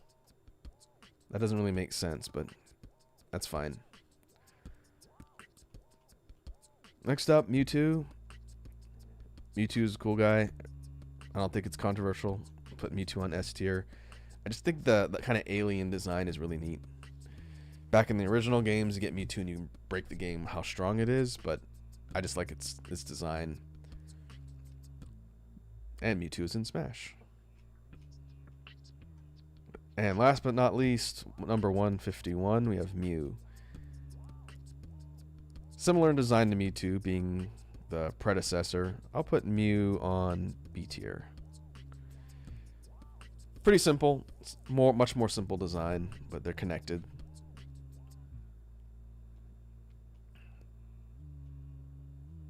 So that should do it for all of Gen 1 in Pokemon. I went through this one kind of quickly, but it seems like things skew more heavily towards the mid-tier. There's a lot of forms and Pokemon on the mid-tier that I don't have strong opinions on. A few in the lower tier that I just think are boring or kind of a dumb design. And then a couple at the bottom are just garbage in general. Upper tier, kind of a mix of iconic and cool-looking Pokemon to me. Again, we're always going from left to right for the highest on a tier. So my favorite Pokemon from Gen 1 and in general is Scyther. Maybe I will do one of these for Gen 2 in the future and we could see where stuff ranks. When we get beyond Gen 3, I start knowing the cast a little bit less well. So I don't think I would ever do a massive 800 Pokemon tier list. One, we'd be here forever. And two, I wouldn't have a lot of commentary on some of the later ones. But what we can do is step real quickly through all of the previous entries that we did on today's chill stream before we wrap up. Get rid of that. We started with a ranking of the SMT games I've played. A pretty good spread. We spent a long time talking about Persona 4 characters. This one was Wazi's request. She did send me hers, but I haven't looked at it yet. I need to compare it to this one to see where she ranked all these characters. And then last but not least was the ranking of Gen 1 in Pokemon. All in all, pretty productive and an interesting study. I will think about what tier lists I want to do for the next session when we eventually do this. Like I've mentioned before, if folks watching this have ideas or things they want me to rank here on the Tier Maker site, feel free to send me here on YouTube or on Twitter your tier lists, and then I'll put them into the queue and take a look, and we could talk about them here on stream. So, that being said, thanks to all the folks who stopped by and hung out today. It's always good to get some discussion from the chat and hear how much you guys disagree with my terrible opinions. But we will get back together soon. I'm still figuring out the stream schedule for next week, but once that's finalized, it'll go up on Twitter.